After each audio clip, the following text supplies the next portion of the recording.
Hello everyone, welcome to exam plus academy. आज की इस क्लास में हम डिस्कस करेंगे last 1 year RBI circular. Last 1 year RBI circular यानी जनवरी टू दिसंबर 2025 लास्ट 1 ईयर आरबीआई सर्कुलर हम कवर करेंगे अपनी आज की इस क्लास में। तो काफी इंपॉर्टेंट ये क्लास है आने वाले सभी बैंक एग्जाम्स के लिए। लास्ट 1 ईयर आरबीआई सर्कुलर, ये जो क्वेश्चंस रहेंगे ये 100% एग्जाम रिलेवेंट रहेंगे। स्टेटमेंट बेस्ड क्वेश्चन है, केस स्टडी क्वेश्चंस हैं, ये सारे ही क्वेश्चंस लिए गए हैं अपने इस क्लास में। Last 1 year RBI circular January to December, most awaited class, most important class आने वाले सभी बैंक एग्जाम्स के लिए। तो अगर ये क्लास आप लोग को अच्छी लगे तो एक हाइप जरूर दीजिएगा आप लोग क्लास पे, और कंप्लीट पीडीएफ अगर आप लोग परचेस करना चाहते हैं तो उसके रिगार्डिंग आप लोग मुझे व्हाट्सअप कर सकते हैं, ठीक है। तो लास्ट 1 ईयर का आरबीआई सर्कुलर हम कवर करेंगे अपनी आज की इस क्लास में। क्वेश्चंस किस बेस पे रहेंगे मैंने बता दिया, स्टेटमेंट बेस्ड क्वेश्चंस रहेंगे, केस स्टडी रहेंगे, एग्जाम रिलेवेंट क्वेश्चंस रहेंगे जनवरी टू दिसंबर 2025 लास्ट 1 ईयर आरबीआई सर्कुलर, ठीक है। इसके अलावा हमने अपनी क्लास जो है पीआईबी सीरीज, ये भी अपने कंपनी चैनल पे लाए हैं। ये अगर आपने नहीं देखी है तो आप लोग जाके जरूर देखिए, बहुत इंपॉर्टेंट है पीआईबी सीरीज। हमने ये सीरीज में टोटल 5 क्लासेस कवर की हैं last 6 month. PIB press information bureau current affairs last 6 month हमारे जो टोटल लिए गए हैं, टोटल 5 पार्ट्स में ये क्लास आई है। Part 1, part 2, part 3, part 4 and part 5, ठीक है। तो पीआईबी की जो सीरीज है, पीआईबी करंट अफेयर्स की जो सीरीज है, ये सीरीज काफी इंपॉर्टेंट है आपके सभी बैंक एग्जाम्स के लिए। तो ये सीरीज आपने नहीं देखी है जाके जरूर देखिए, काफी हेल्पफुल रहेगी आने वाले एग्जाम्स के लिए, स्पेशली आरआरबी जीबीओ का जो एग्जाम है, बैंक प्रमोशन एग्जाम्स हैं, इन सभी एग्जाम्स के लिए ये क्लास इंपॉर्टेंट रहेगी। बायलिंगुअल ये क्लास है, हिंदी और इंग्लिश दोनों ही लैंग्वेज में, ठीक है। और किसी भी क्लास का अगर आप पीडीएफ परचेस करना चाहते हैं तो उसके रिगार्डिंग आप लोग मुझे व्हाट्सएप कर सकते हैं। हर प्रेजेंटेशन के साथ व्हाट्सएप नंबर मेंशन है। इसके अलावा क्लास अच्छी लगे तो हाइप जरूर दीजिए। अदर स्टूडेंट्स को चैनल का नाम जरूर बताइए, और चैनल को सब्सक्राइब करके बेल आइकन जरूर दबाइए, जिससे आपको अदर जो क्लासेस आएंगे उनकी इन्फॉर्मेशन मिल सके। और आप लोग डिफरेंट सोशल मीडिया प्लेटफॉर्म पर भी ज्वाइन कर सकते हैं, इन सभी के लिंक आपको दिए गए हैं, ठीक है। तो देख लेते हैं हमारी आज की class RBI circular. Last 1 year RBI circular January to दिसंबर 2025, क्या क्या हम कवर करने वाले हैं वो डिस्कस कर लेते हैं। आरबीआई न्यूज हम कवर करेंगे, इसमें क्या क्या, RBI circulars, banking license, fine imposed on banks, RBI guidelines, RBI कहता है, ये सभी कुछ हम कवर करेंगे अपने लास्ट 1 ईयर आरबीआई सर्कुलर की क्लास में इन डिटेल्स, ठीक है, विद इंपॉर्टेंट कंटेंट। तो कंटेंट आपने अच्छे से पढ़ना है, लाइन बाय लाइन पढ़ना है। जो पूरा सर्कुलर है उसमें से काफी क्वेश्चन पूछे गए थे प्रीवियस बैंक एग्जाम्स में, पूछे जाएंगे आने वाले बैंक एग्जाम्स में, जो एग्जाम्स के पॉइंट ऑफ व्यू से काफी इंपॉर्टेंट है कंटेंट, उसको आपने जैसे सुटेबल है वैसे पढ़ना है, पीडीएफ परचेज करके या वीडियो को पॉज करके। और ये है व्हाट्सएप नंबर, आप किसी भी पीडीएफ के रिगार्डिंग कुछ क्वेरीज हैं वो आप पूछ सकते हैं, पीडीएफ परचेज करने के रिगार्डिंग आप व्हाट्सएप कर सकते हैं, ठीक है। तो सबसे पहले एक इंपॉर्टेंट अनाउंसमेंट की, रिजर्व बैंक ऑफ इंडिया का जो सर्कुलर है, ये सर्कुलर विड्रॉ हो गया है। ये मैंने पढ़ाया था, अभी आप देख सकते हैं रिजर्व बैंक ऑफ इंडिया की साइट पे, ये जो सर्कुलर है वो विड्रॉ हो चुका है रिजर्व बैंक ऑफ इंडिया, ठीक है। 2 जुलाई 2025 का सर्कुलर है, इसको आप लोग अच्छे से पढ़ के देख सकते हैं। ये सर्कुलर जो है अभी विड्रॉ हो चुका है, आरबीआई की साइट पे जाके आप चेक कर सकते हैं, ठीक है। चलिए चलते हैं फर्स्ट सर्कुलर पे हमारे आज की इस क्लास का। फर्स्ट है export and import of Indian currency to oblique from Nepal and Bhutan. First circular, circular AP circular number 18, reference RBI dated 8th of December 2025, issued under section 10(4) and 11(1) of FEMA 1999. First point, RBI rationalizes rule of movement of Indian currency with Nepal and Bhutan. Second point, the Reserve Bank of India has revised and liberalized the framework governing export and import of Indian currency notes to and from Nepal and Bhutan, superseding the earlier circular dated 20 of March 2019. The move aims to simplify cross-border cash movement for travel, trade, and people-to-people exchanges while retaining necessary safeguards. The important key regulatory changes: first, eligibility permitted for all persons except citizens of Pakistan and Bangladesh. Next, currency notes up to ₹100 denomination wise. currency notes up to rupees 100 denomination wise.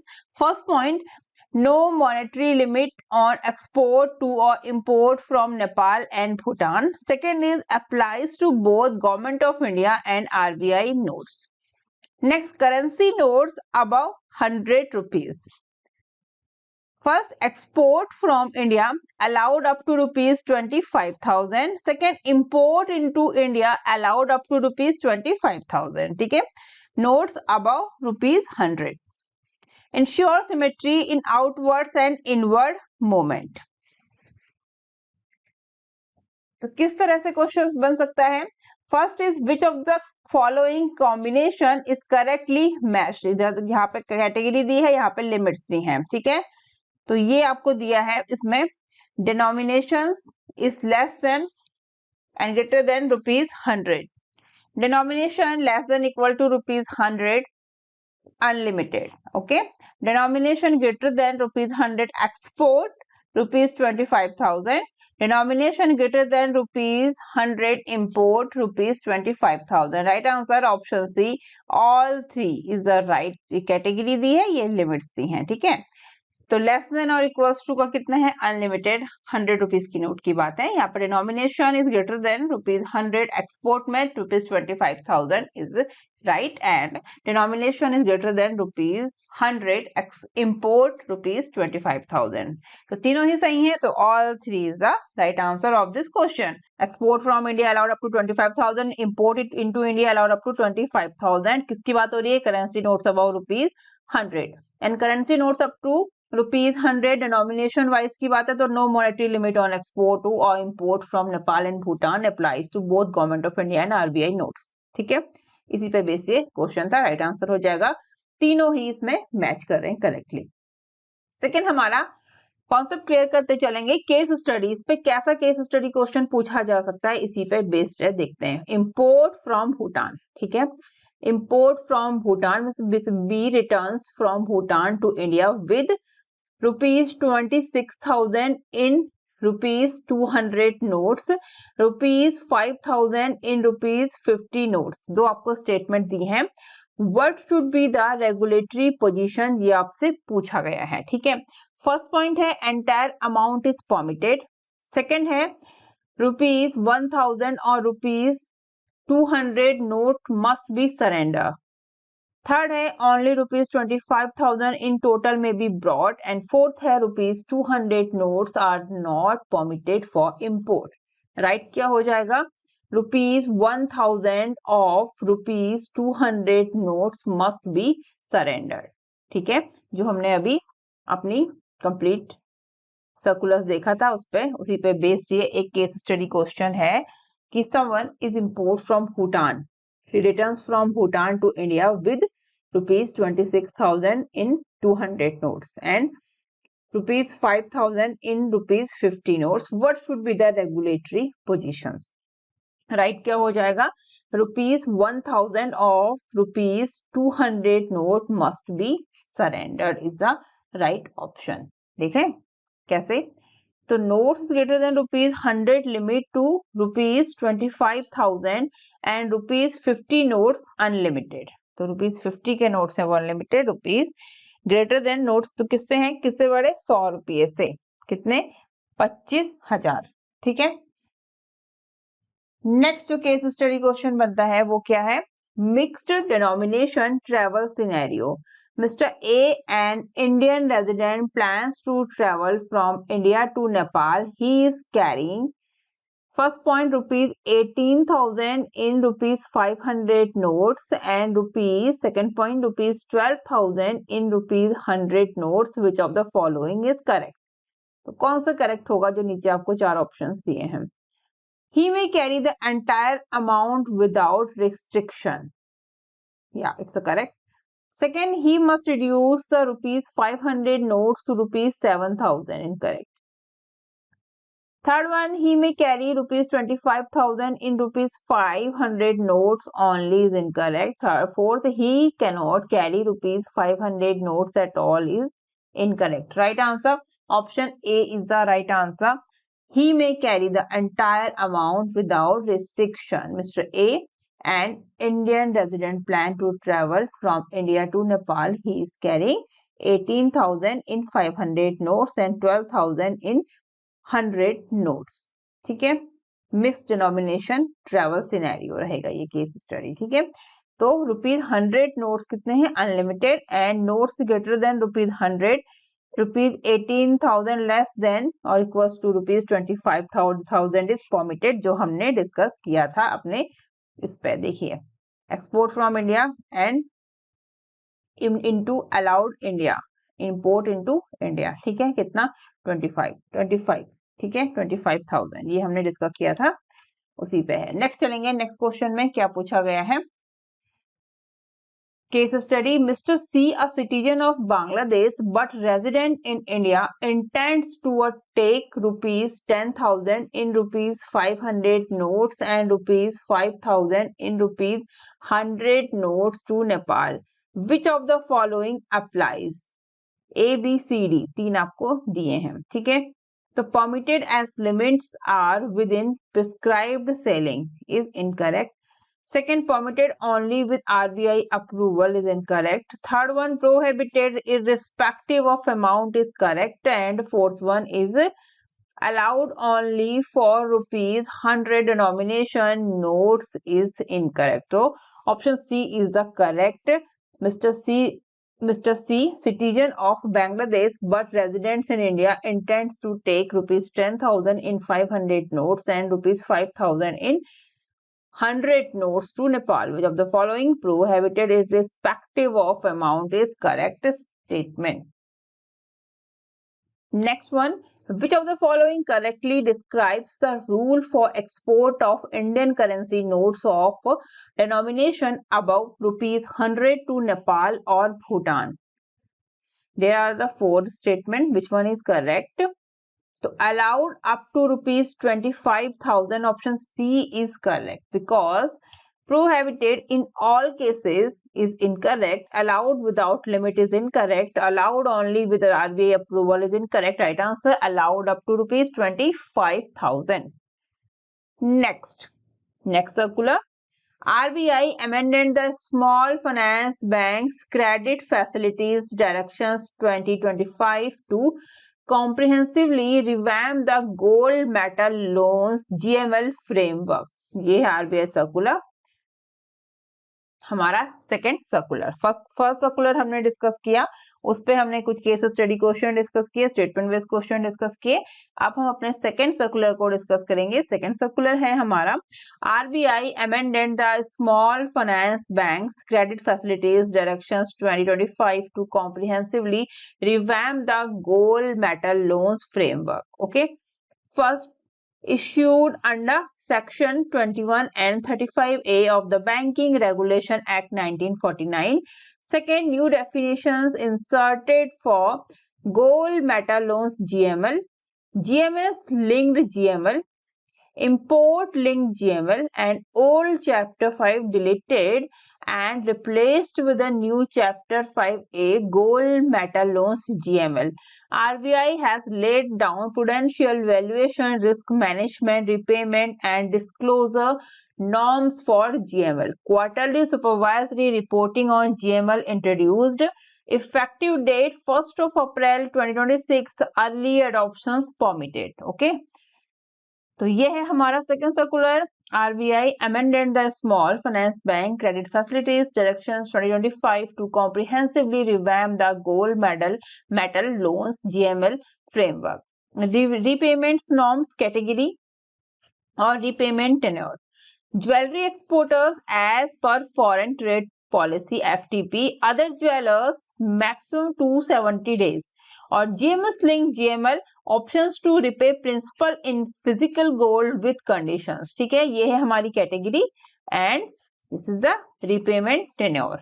तो I repeat, category first, jewelry exporters as per foreign trade policy, other jewelers maximum 270 days, and GMS linked GML options to repay principal in physical gold with conditions.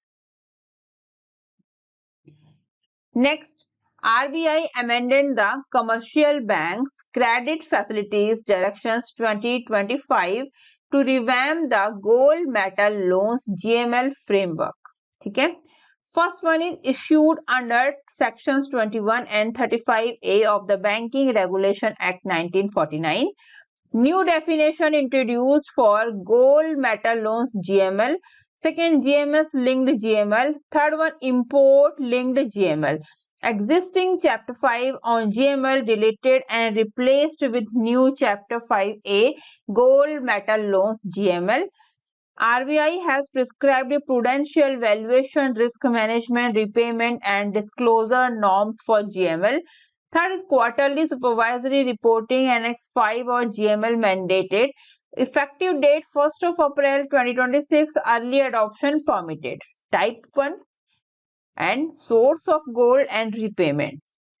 Type is GMS linked GML. Source of gold, gold deposits under gold monetization scheme GMS of gold borrowed from the other GMS banks and repayment gold cash combination.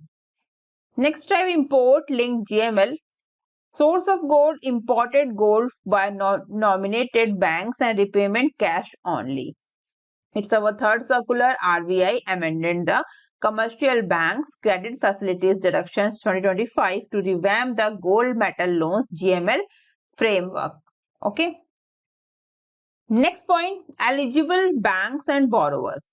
Nominated banks authorized to import gold, import linked GML jewelers, designated GMS banks and GMS linked GML jewelers MMTC limited for minting Indian gold coins, and non-manufacturing jewelers may borrow only for outsourced job work manufacturing. Third one is prudential and risk management norms. Board approved GML lending and risk management policy mandatory.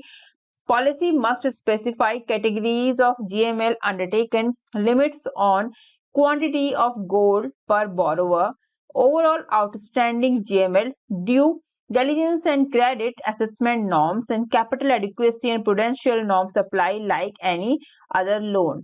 Daily valuation, LBMA gold AM price cross US dollar INR reference rate. Next point, and use and liability safeguard. Borrowers cannot sell or export gold as primary gold. Second, no liability towards overseas gold suppliers or GMS depositors. Third, bank must continuously monitor and use and exposure levels. ठीक है, तो ये हमने discuss किया हमारा next circular. अब देखते हैं कुछ क्वेश्चंस जो स्टेटमेंट बेस्ड क्वेश्चन हो सकते हैं. First question, with reference to RBI's gold metal loans GML framework, consider the following statements. So three statements are here. Which statement are correct? The asking question. Okay.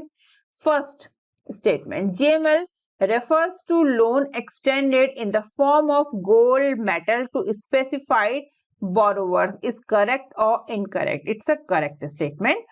Second, import linked GML may be repaid either in gold or cash. It's an incorrect statement. And third statement, GMS linked GML may be repaid in gold, cash or a combination of both. It's a correct statement.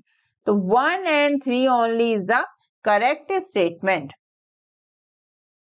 Important is linked GML must be repaid only in cash, not gold. ठीक है. जो second है, import linked GML में be repaid either in gold और cash. तो इसका answer है import linked GML must be repaid only in cash, not gold. Answer is 1 and 3 only is the correct statement. Second question, under the amended GML framework, banks are required to submit supervisory returns on GML. Right answer, quarterly by 7th day of the following month. Okay. So RBI mandates quarterly reporting due to 7th day of the following month and format Annex 5. It's a explanation of the answer. Next question, case study question. So, non-manufacturing jewelers. It's a case study question. Non-manufacturing jeweler. A small finance bank proposes to extend GML to a jeweler who only trades finished jewelry and does not undertake any manufacturing activity. Under RBI's GML norms, the loan may be extended only if the jeweler outsources manufacturing or job work basis. Option C is the right answer of this question. So, non-manufacturing jewelers are allowed only for job work manufacturing, not pure trading. Next question. A jeweler borrows gold under GMS linked GML and export a portion of the gold as primary gold to take advantage of favorable international prices. This action is not permissible under GML norms. Not permissible under GML norms. Okay. Gold borrowed under GML cannot be gold or exported as primary gold irrespective of borrower's category. Clear? हमारा next circular है RBI releases annual report on integrated ombudsman scheme RBIOS 2024-25. It's our next circular. Important point.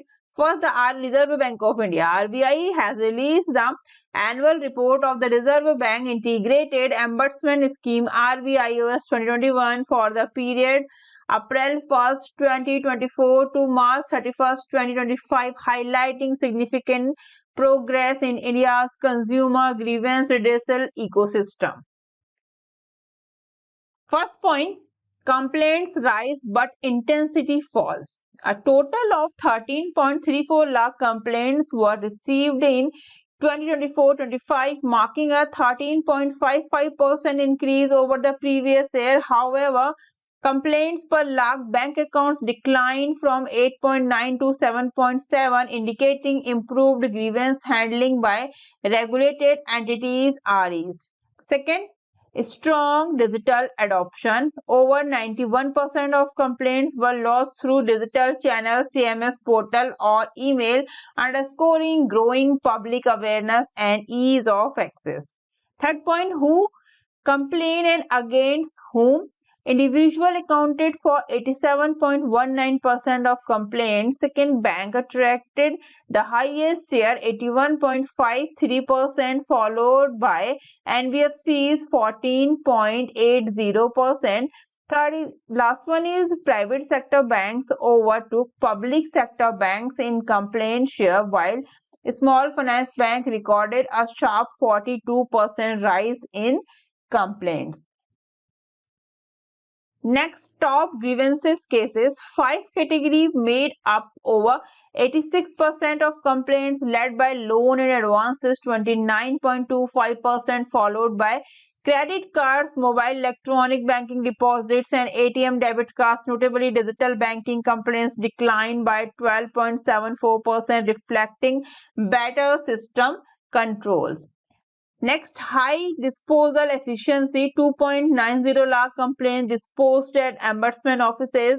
Disposal rate 93.07% of maintainable complaints. 51.91% were resolved through settlement conciliations, while only 36 cases required formal awards, reinforcing the scheme's conciliatory approach.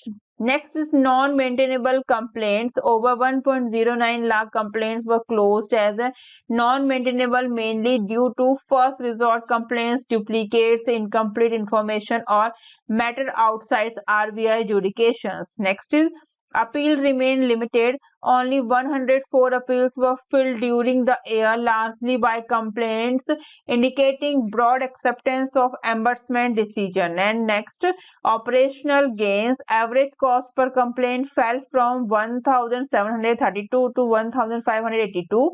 The RBI contact center 14448 handled 9.27 lakh calls and expand language and time coverage to enhance accessibility.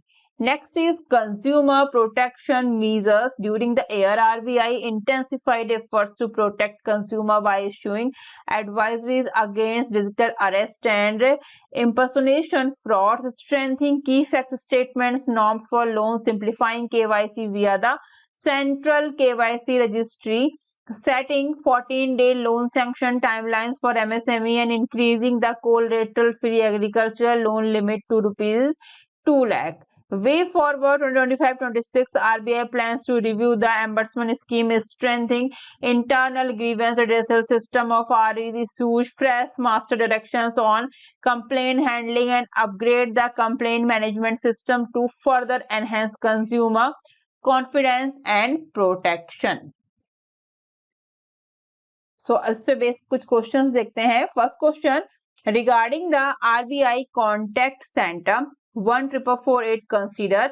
There are the three statements which is the correct. First is call increased by nearly 30% year on year is a correct statement. Second, services are available only in Hindi and English. It's a incorrect. Third one, amendment calls formed less than 1% of total calls is the correct. 1 and 3 only is the correct statement. Option B is the right answer. Second, center supports 10 regional language, not only Hindi and English. Next question. With reference to complaint categories under RBIOS, consider the following statement. First, second, third. Which of the above statement is the correct? First statement, loans and advances constituted the largest category of complaints is the correct statement. Second, credit card related complaints showed a significant year-on-year increases. It's a correct statement. And third one, mobile and electronic banking complaints increased in 2024-25 is the incorrect statement. 1 and 2 only is the correct statement. Digital banking complaints declined, not increased. Okay. Digital banking compliance decline, not increase. इसमें लिखा है. Okay.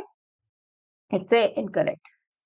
Next question, consider the following statement regarding RBI's Consumer Protection Initiative 2024-25.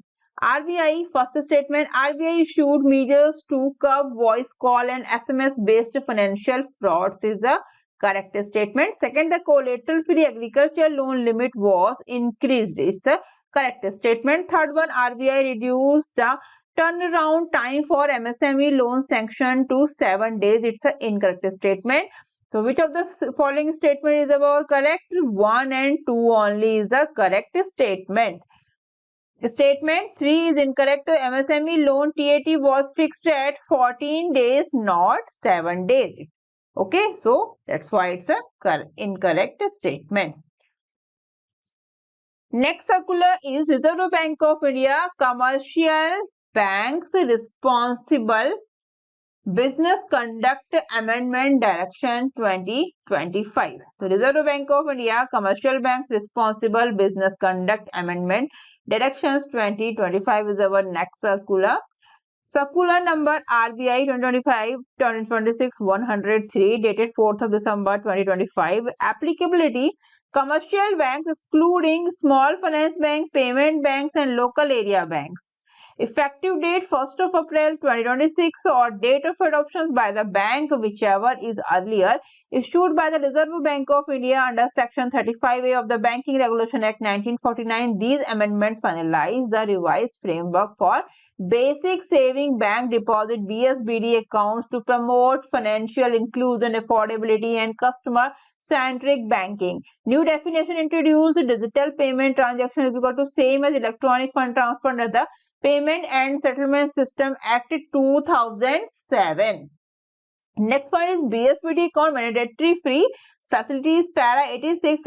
Every commercial bank must be offer BSBD as a normal banking services without minimum balance, providing the following free of charge. First is cash deposit. Second is receipt of funds via electronic channels, checks. And third one, no cap on number or value of deposit per month. Fourth is ATM, ATM cum debit card, no annual issuance of renewal fee.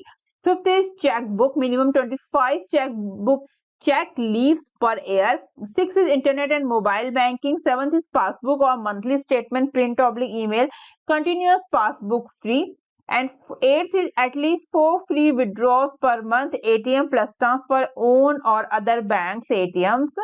And first point, digital payments, UPI, NEFT, RTGS, IMPS, POS, etc. are not counted as withdraw.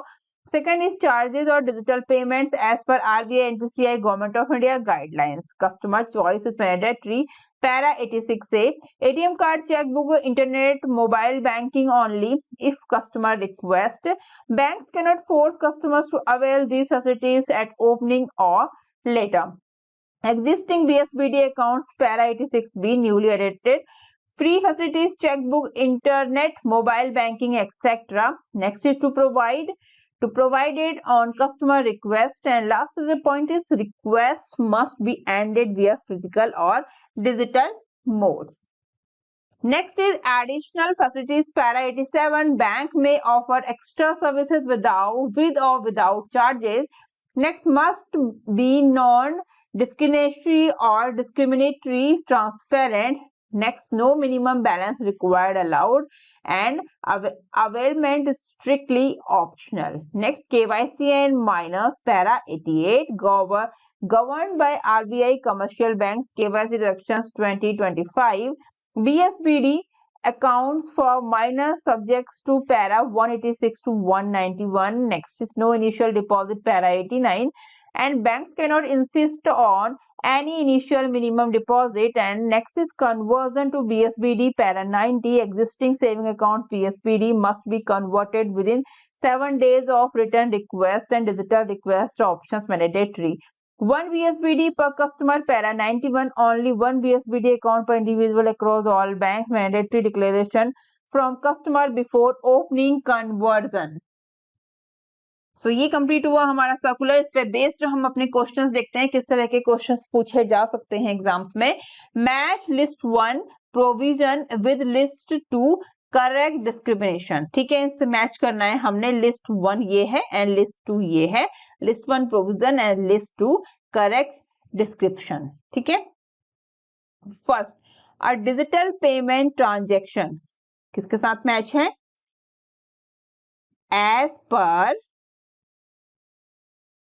PSS act 2007. ठीक है. Second, free withdraws. Free withdraws किसके साथ? Minimum 4 per month. C is ATM oblique check oblique digital banking facilities is matched with only on customer request. And fourth is conversion to BSBD matched with within 7 days. तो A3 okay 2 1, B जो है वो 1 and C 2 and D 4. Right answer is option D. ठीक है, option D is the right answer of this question. इस तरह से आपने मैच करना है. नेक्स्ट क्वेश्चन में भी इसी तरह से है. Match list 1 entity aspects and list 2 applicable provision. List 1 ये है, लिस्ट 2 ये है, मैच करना है. Initial minimum deposit is not permitted. Multiple BSBD accounts declaration mandatory. C, additional facilities optional or minimum balance. And D, public disclosure mandatory by banks. Right answer option C. A 2, B 1, C 3 and D 4. Next question पे चलेंगे. Under the amended BSBD framework, which of the following facilities are mandatorily free of charge? So there are the 4 options. Select the correct answer using the code below. First is issuance and renewal of ATM cum debit card is correct. Second, minimum 25 checks leaves per year is correct. Third one, internet and mobile banking is correct. And fourth is unlimited free ATM withdraw is incorrect. So right answer 1, 2 and 3 only is the correct. Okay. Only minimum 4 free withdrawals per month are mandated, not unlimited. ठीक है, तो option 4 is incorrect. Next question. Under the RBI BSBD amendments, a customer 1, 2, 3 and 4. Right answer option C. Is permitted to hold only one BSBD account across all banks. Option C is the right answer. Next, Banking Laws Amendment Act 2025. First act amended under the 2025 law. The act amended 5 major banking laws. First, Reserve Bank of India Act 1934. Second, Banking Regulation Act 1949. Third, State Bank of India Act 1955. Fourth, Banking Companies Acquisitions and Transfer of Undertakings Act 1970. And fifth is Banking Companies Acquisitions and Transfer of Undertakings Act 1980. So, why important? Shows the wide legal impact of the amendment across the entire banking framework. Next, key reforms introduced. First, modernized nomination framework section 10 to 13. What changed? First, depositors can now nominate up to 4%. Second, two types of nomination allowed. First, simultaneous nomination. Second, successive nomination applicable to bank deposits, articles in safe custody and safety lockers. Explanation of terms. Simultaneous nomination, multiple nominees receive the money together in defined percentage total equal to 100%. Successive nomination, if the first nominee dies, the claim automatically moves to the next nominee. Why important? Reduce litigation, speed up settlement and prevent deposits for becoming unclaimed. Okay. Next is redefinition of substantial interest section 3. What change? Threshold increase from rupees 5 lakh 1968 level to rupees 2 crore. Second is meaning of substantial interest. It refers to a level of financial stake or ownership in a bank that can influence decision. Why important? Old limit was outdated due to inflation. Second is helps RBI identify real controlling interest more accurately and improve corporate governance. Next is governance reforms in cooperative banks section 4 and 14. What changed? Maximum tenures of direction excluding chairperson and whole time directors increased from 8 years to 10 years and linked constitutional provision aligned with the 97 constitutional amendment and explanation. 97 amendment emphasizes democratic functioning, professional management, autonomy of cooperative institutions. Why important? Strength and stability and professionalism in cooperative banks, which are crucial for rural finance. Next is audit reforms in public sector banks, section 15 to 20. Key provision: PSB can now decide auditors' remunerations and second, transfer unclaimed shares interest and bond redemptions amount to IEPF. Important term: IEPF, Investor Education and Protection Fund, a government fund where unclaimed investor money is parked for transparency and investor awareness. Why is important? Better pay attract high quality auditors, brings PSB in line with Companies Act practices and procedural efficiency and reporting reforms. And what changed? Reporting dates align with end of the month and end of the fortnight. Earlier reference like last Friday and alternate Friday removed. Why important? Reduces manual work, improves automation and enhances compliance efficiency. The question is, with reference to the Banking Laws Amendment Act 2025, consider the following statement. First, second and third statement are here. Which of the statement is above are correct? First statement, successive nomination applies only to term deposit and not to safety lockers. It's a correct or incorrect? So it's a incorrect. Second is, the act allowed depositors to nominate more than one person for a single bank account is the correct statement. And the third is, simultaneous nomination permits allocations of deposit among nominees in percentage terms is the correct statement. B and 2 and 3. Option B is the right answer. So multiple nominations are allowed. Simultaneous nomination allow percentage-wise allocation and successive nomination also applies to safety lockers. Statement 3 is incorrect statement. Okay. Next, Consider the following statement regarding the term substantial interest as amendment in 2025. First, second, three, and which of the statement is above are correct. Okay. First, the monetary thresholds for determining substantial interest has been revised upward is the correct statement. Second, the revision reflects inflation and growth in the banking sector since 1968 is the correct statement. And third, the revised threshold is rupees 2 crore is a correct statement. 1, 2 and 3 is the correct statement. Option C is the right answer of this question. Next question. With reference to governance reforms in cooperative banks under the Banking Laws Amendment Act 2025, consider the following statement first, second and 3. Which of the statement is the correct? Okay. First, the maximum tenure of directors in cooperative banks has been increased is a correct statement. Second, the revised tenure applies equally to chairperson, whole-time directors and other directors is incorrect. And third, these reforms align cooperative banks with the 97 constitutional amendment is a correct statement. 1 and 3 only is the correct statement. Option A is the right answer of this question. So, chairperson and whole-time director are excluded from the tenure increase. Next question. Consider the following statement regarding audit reforms in public sector banks 1, 2 and 3. Which of the statement is given above are correct? Okay, first statement, PSB have been empowered to decide the remuneration of auditors is the correct. Second is unclaimed shares and bond redemptions amount can be transferred to the IEPF is correct. Third is these provisions aligns PSB with practices under the Companies Act is the correct. 1, 2 and 3 only is the correct statement.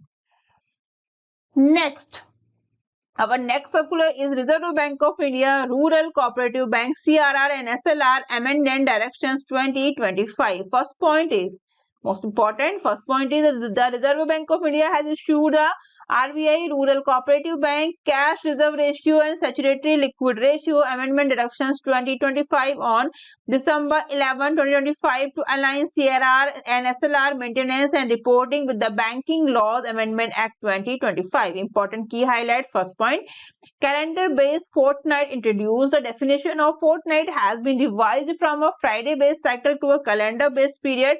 First, 15th and 16th last day of the month effective December 15, 2025. CRR and SLR reporting aligned.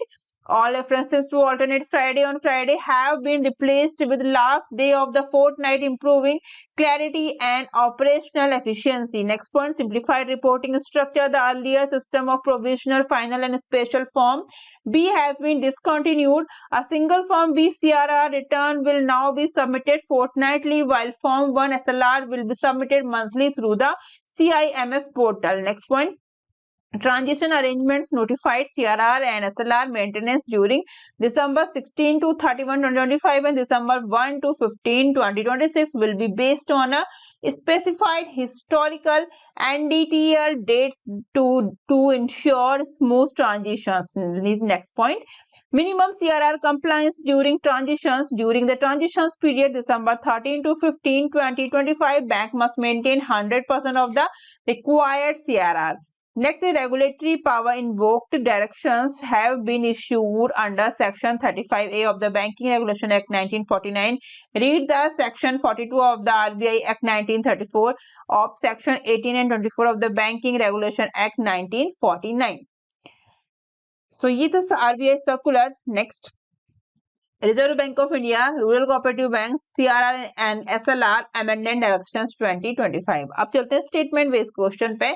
With reference to reporting changes under the amendment directions, consider the following statement first, second and 3. Which of the statements is correct? First is reference to Friday have been replaced with day or last day of the fortnight is a correct. It's a correct statement. Second is reporting is now aligned with calendar based fortnight instead of weekdays is correct statement. Third is these changes aims to align CRR/SLR reporting with accounting cycles is the correct. 1, 2 and 3 only is the correct statement. Next question. Under the amendment framework, forms BCRR return is required to be submitted fortnightly. Option C is the right answer of this question. Next question. Form 1 SLR return under the new system shall be submitted. Option C monthly is the right answer of this question. Next question. Which portal is used for submission of revised Form B and Form 1 returns? Right answer, CIMS portal is the right answer, option C. Our next circular is final interest on shortfall in CRR and SLR change in bank rate. Okay. Circular RBI 2025-26-134 reference dash dash dash and December date December 5 2025 applicability banks effective immediate. Okay, RBI revised panel interest on CRR and SLR shortfalls following bank rate cut. The Reserve Bank of India has revised the panel interest rates applicable on shortfalls in cash reserve ratio CRR and saturated liquidity ratio SLR following a 25 basis point reductions in the bank rate announced in the monetary policy statement 25-26 date December 5th 2025. Important key policy changes: bank rate reduced by 25 bps from 5.75% to 5.50%, effective immediately. As panel interest on CRR and SLR shortfalls is linked to the bank rate, the applicable panel rates have also been revised downward. Nature of shortfall, earlier rate and revised rate immediate. Panel interest lower slab, bank rate plus 3%, 8.75%, bank rate plus 3%, 8.50%, panel interest higher slab, bank rate plus 5%, 10.75%, bank rate plus 5%, 10.50%. The applicable slab depends on the duration of the shortfall. First point, CRR and SLR are prudential reserve requirements to ensure liquidity and financial stability. Second, panel interest acts as a deterrent against non-compliance. And third is linkage penalties to the bank rate ensure automatic transmission of monetary policy changes. And last one, the reductions in bank rate lowers the cost of non-compliance consistent with an accommodative policy stance. The question is, which of the following would not change if the bank rate is altered? Right answer, repo rate. Option C, repo rate is the right answer of this question. Okay, repo rate is separate policy rate. Panel's rate are explicitly linked to bank rate. Next, consider the following statement, first, second and three, whichever the statement is are correct. Okay. First, the revised panel interest rate apply only to new instances of CRR shortfall is incorrect. The revised panel interest rates apply to both CRR and SLR shortfalls is correct. And third one is the circular is applicable to all scheduled commercial banks only is the incorrect. Right answer, option B, 2 only is the correct statement. Our next circular is RBI rationalizes capital adequacy framework for small finance bank. First point is the Reserve Bank of India has issued the small finance bank prudential norms on capital adequacy amendment directions 2025 as part of its ongoing efforts to streamline prudential regulations and ensure consistency across supervisory framework. Second is the amendment follows the issuance of the small finance bank concentration risk management amendment directions 2025, that is necessitating alignment in the treatment of risk-weighted assets RWAs. And third one is paragraph 68 under chapter 4th calculation of risk-weighted assets RWAs has been deleted from the existing capital adequacy directions. First question is the amendment shall come into force from 1st of January 2026. Option C is the right answer. Next question. Consider the following statement, first, second and three. Which of the following statement is above are correct? The amendment was issued consequent to the Small Finance Bank Concentration Risk Management Amendment Directions 2025 is the correct statement. Second, the amendment was issued due to changes in Basel III capital standard is the incorrect statement. Third is the amendment aims to align capital adequacy norms with concentration risk norms is a correct statement. 1 and 3 only. Option B is the right answer of this question. Next circular is RBI amended the Credit Information Companies CIC's Directions 2025 to further strengthen the credit information reporting ecosystem. First point is issued under Section 11 of the Credit Information Companies Regulation Act 2005. And focus area of amendment, first is more frequent and granular credit reporting. Second is standardization of data validation and rejection. And Third, improved data quality index DQI framework and enhanced supervisory monitoring, effective dates 1st July 2026. First point is revised credit information reporting frequency, para 15, reporting reference dates 9, 16, 23rd and last day of the month. Full file submission as on last day of the month to be submitted by 5th of the next month includes all active accounts, accounts closed since last reference date. Next is incremental file submission for 9, 16 and 23rd. Only incremental account submission timeline within 4 calendar days. Incremental accounts include first newly open account, second closed account, third is changes due to borrower action, repayment, balance change, demographic, guarantors, ownership, etc. Account with overdues, even change only in DPD must be reported. Annex 9 provides illustrations of timelines. Second is supervisory monitoring via Daksh portal, para 15 to CICs must report non-compliant credit institution on Daksh portal frequency half yearly as of March 31st as on September 30. Reported to Department of Supervision RBI Central Office. Third is uniform data acceptance and rejections norms, para 90. CICs must implement uniform data validation rules, share rules with CIs, use uniform online maintenance format, use uniform encryption standards. Reason for data rejections must be uniformly parameterized and second circulated to CIs. New obligation on CI, rejected data must be rectified and resubmitted before with next reporting cycle. And fourth is data quality index DQI strengthening, para 20, and file level DQI for all segments, consumer, commercial, microfinance provided within 3 calendar days, a CI level DQI monthly and by 10th day of the next month, and commercial and microfinance CI level DQI computed as weighted average of file level DQI, illustration in Annex 10. Next is inquiry and data ingestion standardization. CICs must maintain a uniform inquiry table, para 2110. CICs must ingest full file and weekly incremental file, share rejection reports within 3 calendar days, para 39, and one line memory hooks, reporting dates 9, 16, 23rd month and full file by 5th of the next month, and incremental file within 4 days, DQI file level 3 days and CI level 10th, and Daksh half yearly non-compliance reporting, effective date 1st of July 2026.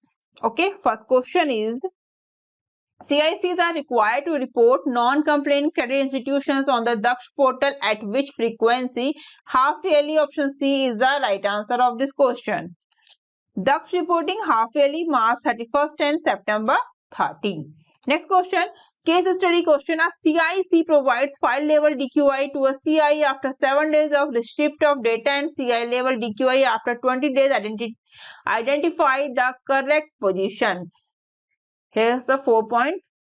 Option D is the right answer. Both timelines are non-compliant. Okay.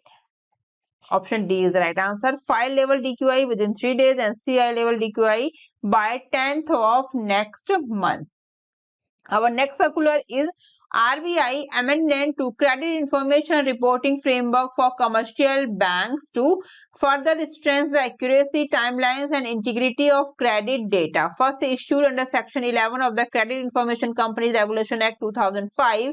The amendments are increased reporting frequency, clearly distinguish full file versus incremental reporting, mandates CKYC number reporting, enforce time-bound rectification of rejected data, strengthen supervisory oversight via Daksh portal. Effective dates 1st of July 2026. Reporting reference dates 9, 16, 23rd and last day of the month. Full file submission as on last day of the month, and deadline 5th day of the next month. Must include all active accounts and accounts where relations have ended since last reference date. Okay.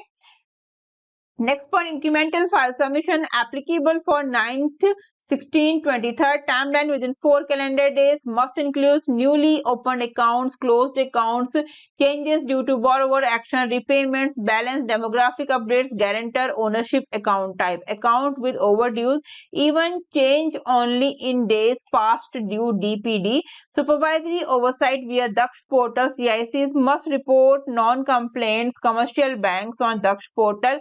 Frequency half yearly as of March 31st and second is as on September 30. Report sent to Department of Supervision RBI Central Office. Next is mandatory CKYC number reporting, new para 1210. Commercial bank must report CKYC number of borrowers to CIC wherever already available or as and when CKYC is generated for fresh applicants. Exam engine enhance identify linkage, duplications and data equality. Fourth is rectification and rejected data, para 15. If CIC rejects data, bank must rectify and resubmit before or along with next reporting to reference date and cannot defer to quarterly/annual submission. First question of this circular is, under the amendment directions, commercial banks are required to report CKYC numbers to CIC. Right answer, wherever available or as and when generated. Option C is the right answer. Next question is statement based with reference to RBI ARC credit information reporting amendment directions 2025. Consider the following statement, first, second and three. Which of the statement is above are correct? First statement, ARC must submit credit information 4 times a month is correct, and second is incremental reporting excludes accounts where only DPD has changed is incorrect, and third one, full file submission must be completed by the 5th day of the next month is correct. So 1 and 3 only is the correct statement. Important points are, the Reserve Bank of India launched the offline digital rupees at the Global FinTech Fest 2025, marking a major milestone in India's digital finance evaluation. The e-rupee is India's official central bank digital currency, CBDC, functioning like physical cash in digital form and stored in bank wallets offered by SBI, ICICI, HDFC and Union Bank. And third point is, these wallets are available on Google Play and Apple App Store, enabling instant P2P, person to person and P2M, person to merchant transaction. And third, and next point is, the e-rupee supports offline payment using minimal network connectivity or NFC tap technology, ensuring accessibility in rural and remote regions.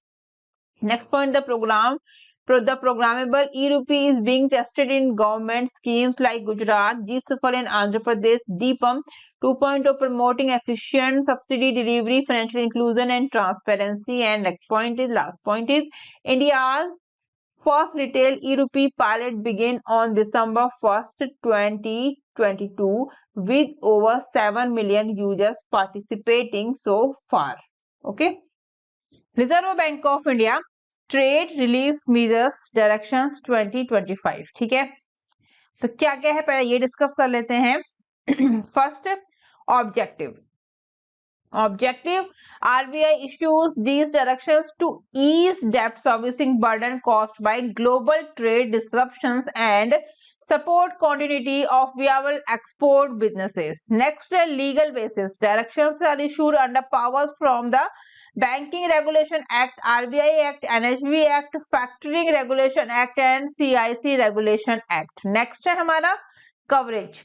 Applicable to commercial banks, cooperative banks, NBFC including HFCs, all India financial institutions and CIC for reporting only. Next है eligibility criteria. Relief available only to exporters in notified sectors who had export credit outstanding on 31st of August 2025 and whose accounts were standard on that date. Next point है RE policy requirements. So each regulated entity must frame, approve and publish a policy detailing the objective criteria of granting relief. Next है moratorium / deferment.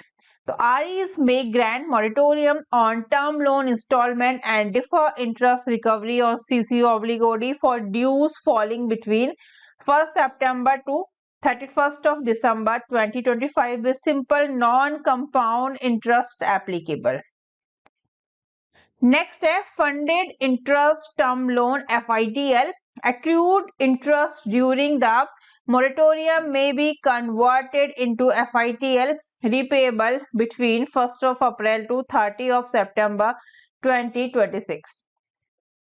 Next point है export credit extension. Pre-shipment and post-shipment export credit disbursed up to 31st of March 2026 may get extended repayment tenure up to 450 days. Packing credit may be liquidated from alternate legitimate sources.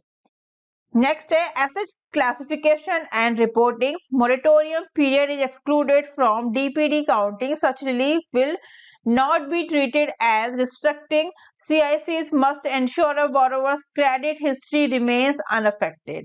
Next point है provisioning and reporting. REs must make 5% general provision on eligible standards accounts by 31st of December 2025. MIS and fortnightly reporting on drugs is mandatory. तो ये हमने discuss किया है RBI trade relief measure direction 2025. Statement based MCQs कैसे बन सकता है, इस पे किस तरह से पूछा जा सकता है वो देख लेते हैं. तो ये है आपको कुछ स्टेटमेंट्स दी गई हैं किसके रिगार्डिंग वो देख लेते हैं. Which of the following export credits can be extended to a maximum period of 450 days. तो क्या करेक्ट है, व्हाट इज अ क्या which of the following export credit can be extended to a maximum period of 450 days. तो कौन सा है इसमें ये देख लेते हैं. तो फर्स्ट है इसका statement pre shipment credit disburse till 31st of March 2026. ठीक है, ये राइट है. सेकेंड है post shipment credit disburse till March 31st 2026. Right.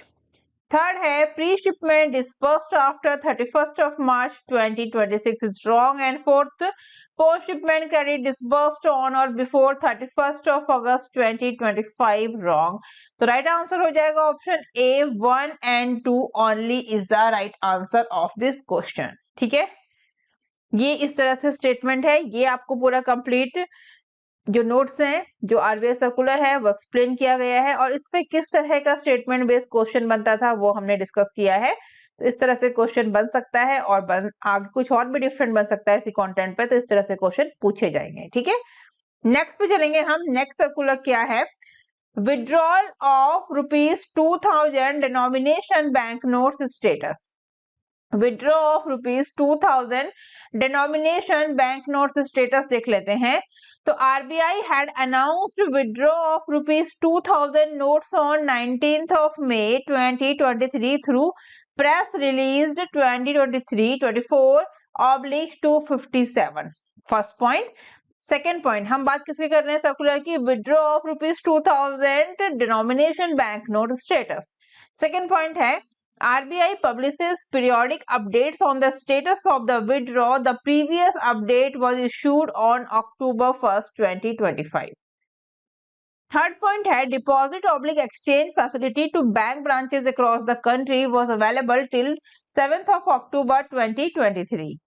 Fourth point है since May 19, 2023, exchange of ₹2000 notes has been available at the 19 RBI issue offices.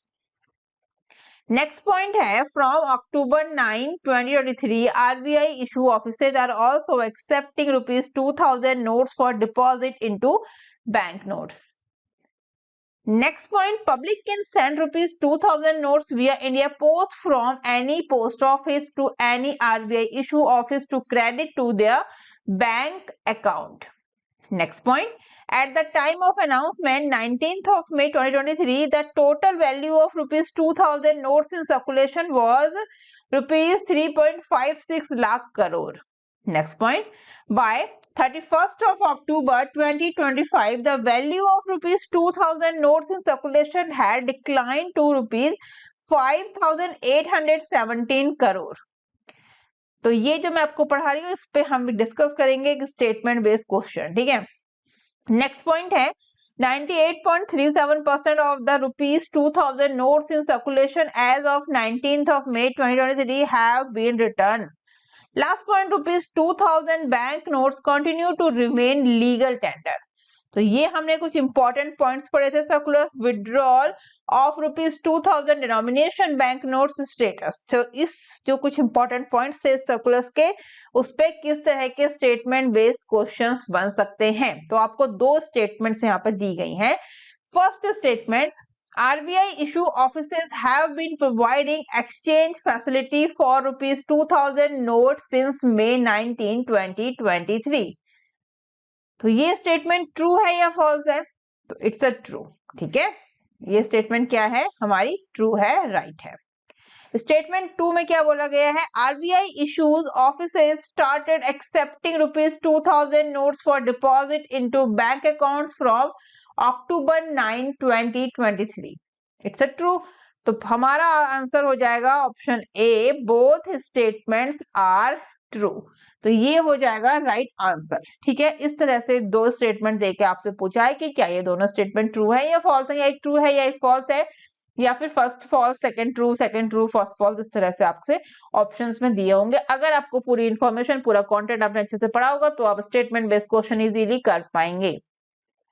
और question ऐसे ही आते हैं और यही लेवल है क्वेश्चंस के आने का बैंक एग्जाम्स में। ठीक है, तो इसलिए आपने कंटेंट को, जैसा मैं बोलती हूँ, अच्छे से पढ़ना है, लाइन बाय लाइन पढ़ना है। पीडीएफ से पढ़िए, जैसे सुटेबल हो वैसे पढ़िए, लेकिन कंटेंट को आपने अच्छे से समझ के पढ़ना है। ठीक है, चलेंगे नेक्स्ट क्वेश्चन पे। नेक्स्ट क्वेश्चन क्या है? विच of the following statement about the RBI offline digital rupee E rupee is correct? तो कौन सा स्टेटमेंट करेक्ट है ये पूछा गया है। ठीक है, option C, e rupee supports offline payment using minimal network connectivity और NFC tap technology. Option C is the right answer of this question. Okay, the Reserve Bank of India launched the offline digital rupee e-rupee at the Global FinTech Fest 2025, marking a major milestone in India's digital finance evolutions. Next point, the e-rupee is the India's official central bank digital currency, functioning like physical cash in digital form and stored in bank wallets offered by SBI, ICICI, HDFC and Union Bank. Next point, these wallets are available on Google Play and Apple App Store, enabling instant P2P, person-to-person and P2M, person-to-merchant transaction. Next point, the e-rupee supports offline payment using minimal network connectivity or NFC tap technology, ensuring accessibility in rural and remote regions. Next point, the programmable e-rupee is being tested in government schemes like Gujarat, GSFL and Andhra Pradesh GPAM 2.0, promoting efficient subsidy delivery, financial inclusion and transparency. Last point, India's first retail e-rupee pilot began on 1st of December 2022 with over 7 million users participating so far. ये सारे आपको points दिए गए हैं। ठीक है, तो question में पूछा गया था कि कौन सा statement, which of the following statement is about the RBI offline digital e-RUPI is correct? The e-RUPI supports offline payments using minimal network connectivity और NFC tap technology. Next question, on November 10, 2025, which Bahraini organization signed an agreement with the National Payment Corporation of India, International Payments Limited (NIPL) to link India's unified payment interface UPI with Bahrain Payment Network? Right answer options में option B, Bahrain electronic network for financial transaction benefit, BENEFIT। Option B is the right answer of this question. National Payment Corporation of India, International Payments Limited (NIPL) partnered with Bahrain Benefits Bahrain Electronic Network for Financial Transactions Company on November 10, 2025. The collaboration connects India's UPI Unified Payment Interface with Bahrain Electronic Fund Transfer System (EFTS), specifically the Fawry Plus service. Next point, it enables real-time, secure and cost-effective cross-border remittances between India and Bahrain. Next point, the initiative is supervised by the Reserve Bank of India and the Central Bank of Bahrain (CBB). Next, it strengthens digital financial inclusion and support the large Indian diaspora in Bahrain. And last point, this marks another steps in expanding UPI's global footprint. ठीक है, तो ये सभी important points थे इस questions के. चलेंगे next question पे. which organization was organized by the Reserve Bank of India? Which organization was recognized by the Reserve Bank of India on 11th of November 2025 as the self-regulatory organization for payment system operators? Right answer, self-regulated payment system operators association. Option B is the right answer of this question. ठीक है. On 11th of November 2025, the Reserve Bank of India recognized the Self-Regulated Payment System Operators Associations (SRPA) as the self-regulatory organization for payment system operators (PSOs). These recognitions follow RBI framework for recognition of SRO for PSOs and the Omnibus framework for recognition of SRO for regulated entities 2024. Next point, SRPA represents leading players such as Razorpay, PhonePe, BillDesk, Cred, MobiKwik, Infibeam Avenue, CC Avenue. Next point, SRO, SRPA, which establishes industry standards, compliance norms and dispute resolution mechanism for PSUs. Next point, the move enhances governance, accountability and consumer protection in India's digital payment ecosystem. Last point, the ensure PSO operates in alignment with RBI regulatory oversight, balancing innovation and security. Next question. Which collateral did the Reserve Bank of India include for the first time in the 2025 repo directions? Right answer, municipal debt securities is the right answer of this question. Option A. The Reserve Bank of India issued the Master Directions Repurchases Transactions Repo Directions 2025 on 11th of November 2025 under Section 45W of the RBI Act 1934. Next, these directions update the earlier 2018 framework and expand the list of eligible collateral. Next point. For the first time, municipal debt securities have been included along the government securities, corporate bonds, commercial papers, CPs and certificates of deposit CDs and debt exchange traded funds ETFs. Next point. The rule applies to repos conducted on stock exchange, electronic trading platform and OTC market but exclude RBI liquidity adjustment facility and marginal standing facility MSF.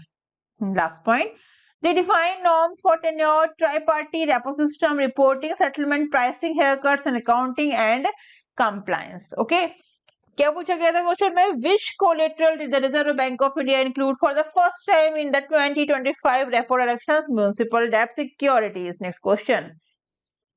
According to the RBI Governor, India's capital to risk-weighted assets ratio (CRAR) rose to 17.5% in 2025. What was the CRAR in 2015? वो है 13.5% is the right answer of this question. On 7th of November 2025, RBI Governor Sanjay Malhotra highlighted the strength of India's banking system at the bank's SBI Banking and Economics Conclave in Mumbai. He noted that the capital to risk weighted asset ratio (CRAR) has risen to 17.5% in 2025 compared to 13.5% in 2015. India's gross NPA have sharply declined to 2.3% in 2025, down from over 11% in 2018. Banks are now reporting higher profitability and stronger balance sheet reflecting resilience. He emphasized that financial stability remains the cornerstone of RBI policy framework. India has also witnessed the $30.4 billion capital inflows April to July 2025, strengthening external resilience. Next question. What is the maximum allowed limit for pledging silver ornaments under RBI new rule lending against gold and silver collateral? Right answer 10 kilogram. Option B is the right answer of this question. The Reserve Bank of India announced on 7th of November 2025 the lending against gold and silver collateral directions 2025. This new rule, effect from 1st of April 2026, allows loan against silver ornaments and coins for the first time.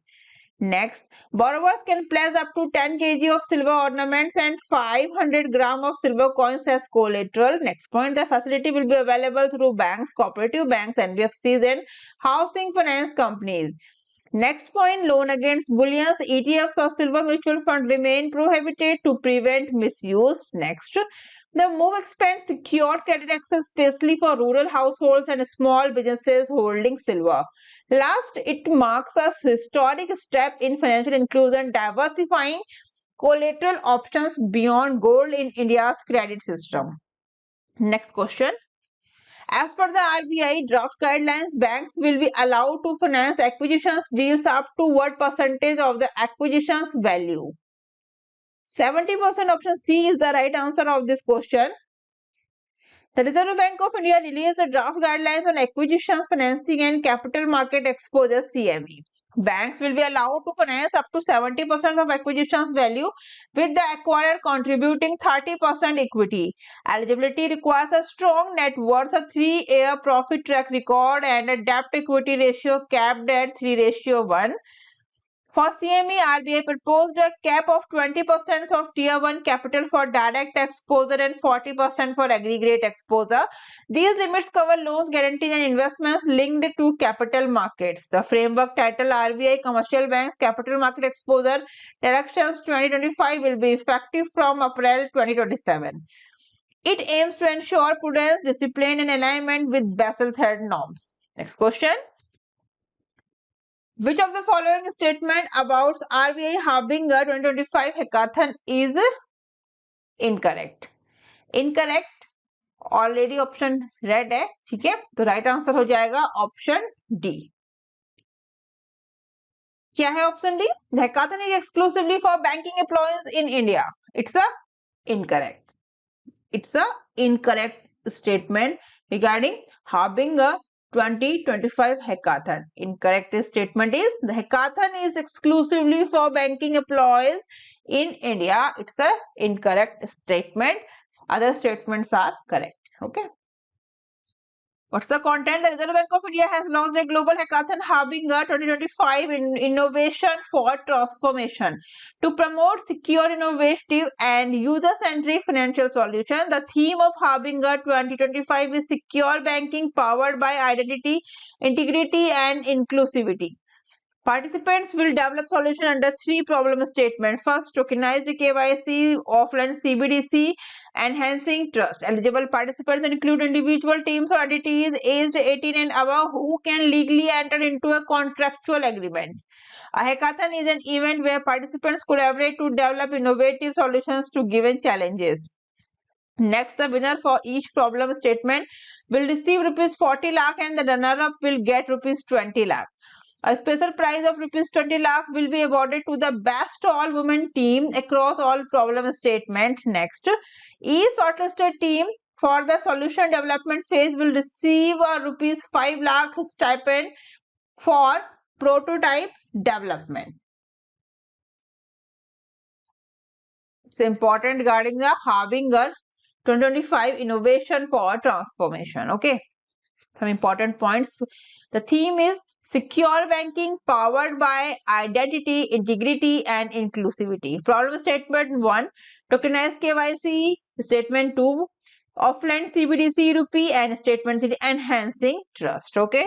Winner across each problem statement amount is 40 lakh. Runner up across each problem statement amount is 20 lakh rupees. Third, special prize to the best all-women, a team comprising for only women members across all the 3 problem statement. Prize amount rupees 20 lakh. Stipend for each term shortlisted to solutions development phase for meeting the cost of development of prototype. Amount is rupees 5 lakh. Okay. Next question. The Reserve Bank of India recently removed which selling related to bank lending to corporate entities. Rupees 10,000 crore ceiling on loans to a single corporate entity. Option C is the right answer of this question. The Reserve Bank of India has removed the rupees 10,000 crore ceiling on bank loans to a single corporate entity, allowing banks greater lending flexibility. The earlier guidelines on enhancing credit supply for large borrowers 2016 were introduced to limit concentration risk and encourage corporate to diversify their funding sources. Next question. The Reserve Bank of India is considering issuing fresh license for which type of banks after more than 20 years? Urban Cooperative Bank, UCBs. Option D is the right answer of this question.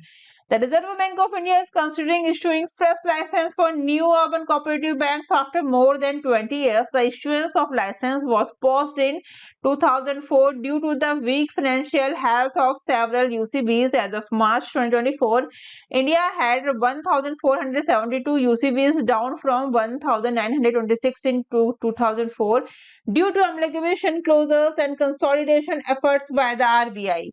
In financial year 23-24, UCB deposit growth was 4.1% and credits growth was 5.0%, both significantly lower than scheduled commercial banks. Okay. Next question. Reserve Bank of India deposits accounts, safe deposit lockers and articles kept in safe custody with the banks. Directions 2025 shall come into force with effect from 1st of November 2025. Option A is the right answer of this question. The key provision relating to nomination under the Banking Laws Amendment Act 2025 will come into effect from 1st of November 2025. The Banking Laws Amendment Act 2025 was notified on 15th of April 2025. Gazette notification linked attached below.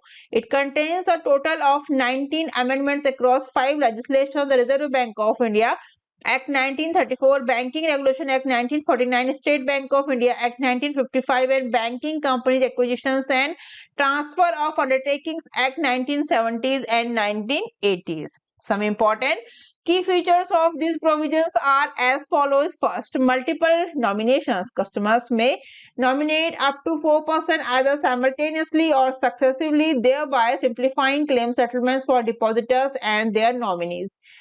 Next, nomination for deposit accounts. Depositors may opt for either simultaneous or successive nomination as per their preference. Next, nominations for articles in safe custody and safety lockers. For such facilities, only successive nomination are permitted.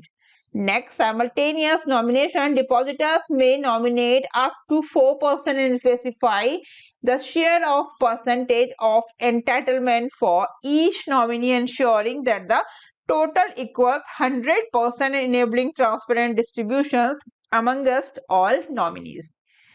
Next point, successive nomination. Individual maintaining deposit articles in safe custody or lockers may specify up to 4 nominees, where the next nominee become operative only upon the death of the nominees placed higher, ensuring continuity in settlement and clarity of succession. Next question. Person resident outside India that maintain a special rupee Vostro account SRVA for international trade settlement in Indian rupee are now permitted to invest their rupee surplus balance in the offset account in which of the following? Right answer. Central government securities including treasury bills, non-convertible debentures, bonds, commercial papers. All the right answer is all of the above is the right answer of this question. Person resident outside India that maintain a special rupee Vostro account SRVA for international trade settlement in Indian rupee were permitted to invest their rupee surplus balance in the offshore accounts in central government securities including treasury bills. It has now been decided to also permit investment of these balances in non-convertible debentures, bonds and commercial papers issued by an Indian company. Some important points are here, you can check out. Next question. At the Global FinTech Fest 2025 in Mumbai, which major innovation was introduced by NPCI in collaboration with RBI for UPI authentication? Right answer. Biometric and wearable glass-based authentication for UPI. Option D is the right answer of this question. The National Payment Corporation of India (NPCI) in collaboration with the Reserve Bank of India launched a biometric and wearable glass-based authentication for UPI transactions at the Global FinTech Fest 2025 in Mumbai. The new system enables facial recognition of fingerprint-based authentication linked to Aadhaar, potentially replacing the traditional 4 or 6-digit UPI PIN. The initiative aims to enhance security, ease of use, and financial inclusion, especially for senior citizens, rural users, and first-time digital payment users. Biometric authentication allows users to verify payment using fingerprint or facial recognition, ensuring privacy as biometric data remains on device and is never transmitted externally. Last point, wearable glass payment introduced a UPI Lite feature that allow hands-free payments through voice commands and QR scans, eliminating the need for phones or pins. Next question. In the context of the Reserve Bank of India new scheme for facilitating accelerated payout in operative accounts and unclaimed deposits, what does the abbreviation DEA fund stand for? Depositors Education and Awareness Fund. Option C is the right answer of this question. The Reserve Bank of India has launched a scheme for facilitating accelerated payout in operative accounts and unclaimed deposits to encourage activation of inoperative accounts and return of unclaimed deposits. The scheme aims to reduce existing unclaimed deposits and prevent fresh accumulation of such funds in the Depositor Education and Awareness DEA funds. Next question. Finance Minister Nirmala Sitharaman launched the nationwide finance awareness campaign in Gandhinagar. What are the 3 A's emphasized by Finance Minister Nirmala Sitharaman in the campaign on unclaimed funds? Right answer. Awareness, accessibility, action is the 3 A's. Union Finance Minister Nirmala Sitharaman launched a nationwide awareness campaign in Gandhinagar, Gujarat in the presence of State Finance Minister Kanubai Desai and senior officials from SEBI, RBI, IRDA, PFRD and DFS. The Finance Minister underlined the importance of 3 A's: awareness, accessibility and action as guiding principles of the campaign. Awareness ensures citizens know how to trace unclaimed assets. Accessibility provides digital tools and district level outreach. Last point, action stress, time bound and transparent claim settlements. Okay, next question. Which country's residents and banks can now receive rupee denominated loans from Indian banks under RBI October 13, 2025 announcement? Right answer, Bhutan, Nepal and Sri Lanka. Option B is the right answer of this question. The RBI has allowed Indian banks and their overseas branches to lend in Indian rupee to residents and banks in Bhutan, Nepal and Sri Lanka to boost regional trade and facilitate cross-border payment. This measure, announced on 13 of October 2025, aims to enhance the use of the rupee in South Asia and reduce dependence on the US dollar for trade settlements. The decision applies authorized dealer banks, which can now extend rupee-denominated loan for cross-border trade purposes. The move is part of amendments to the Foreign Exchange Management, Borrowing and Lending Regulation 2018 and the Foreign Exchange Management Foreign Currency Account by a Person Residents in India Regulations 2015. Next question. Which Indian states records the highest per capita usage intensity of UPI Unified Payment Interface transactions according to the RBI bulletin paper? Right answer, option C, Telangana is the right answer of this question. A Reserve Bank of India bulletin paper found that Telangana records the highest usage intensity of UPI transactions in per capita terms among all Indian states. The study used PhonePe transactions data as a proxy for accessing UPI usage intensity, since PhonePe accounts for 58% of total UPI transactions volume and 53% of total transactions value. Next question. The Reserve Bank of India imposed a monetary penalty of rupees 4.20 lakh on which NBFC on October 1st, 2025 for non-compliance with RBI KYC directions 2016. HDB Financial Services Limited. Option C is the right answer of this question.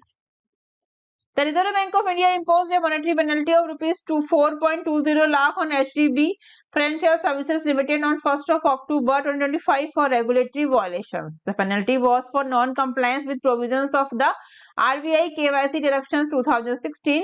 After reviewing the company's written and oral submissions, the RBI upheld the charge and confirmed the penalty.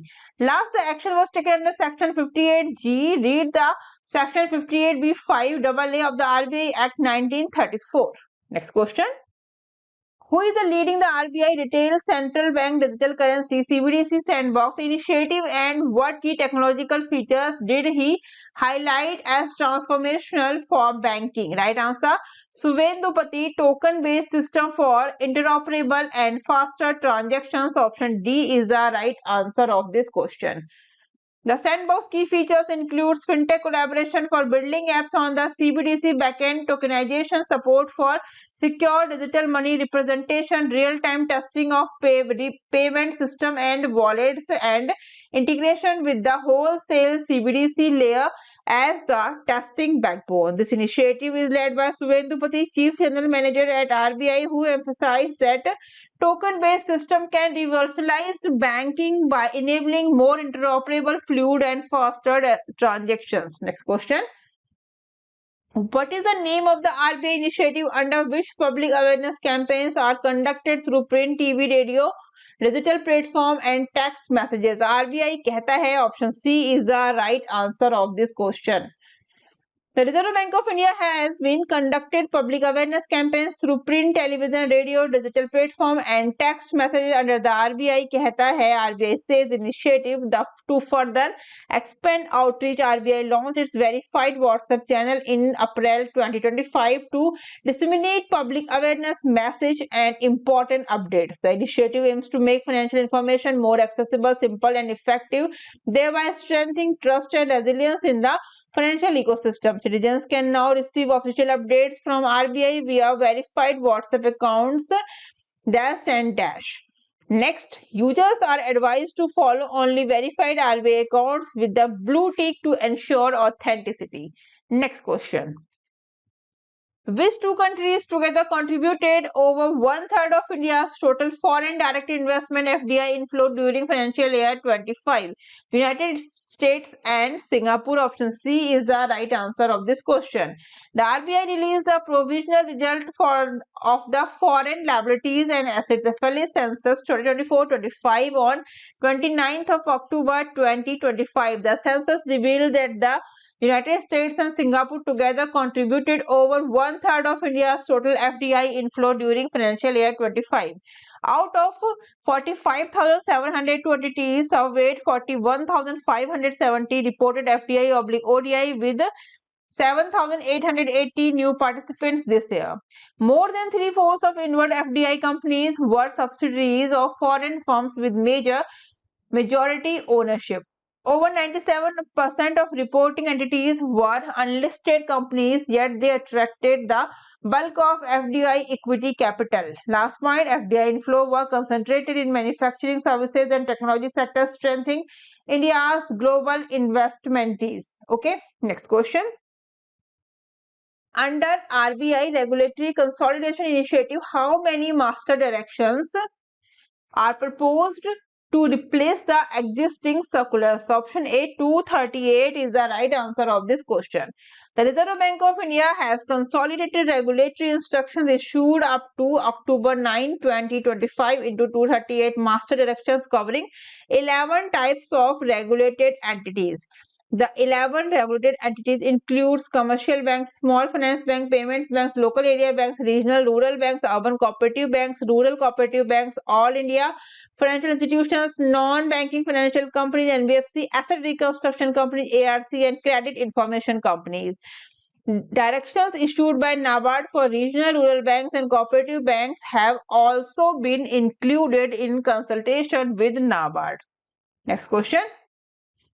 Why did the RBI impose a penalty of rupees 31.8 lakh on Indian Overseas Bank IOB for non-compliance with priority sector lending PSL directions? Option B is the right answer of this question. The Reserve Bank of India has imposed a penalty of rupees 31.8 lakh rupees and Indian Overseas Bank for non-compliance with directions related to priority sector lending, PSL target and classifications. The penalty was imposed after supervisory findings revealed lapses and so-cause notice was issued to the banks. Next question. As per RBI Basel III Capital Regulation PDI in 81 capital eligible limit for foreign currency rupee denominated bonds overseas directions 2025 effective October 1st 2025 PDIs issued overseas are eligible for inclusion in additional tier 1 capital up to what limit of risk weighted assets RWA? 1.5% of RWA. Option C is the right answer of this question.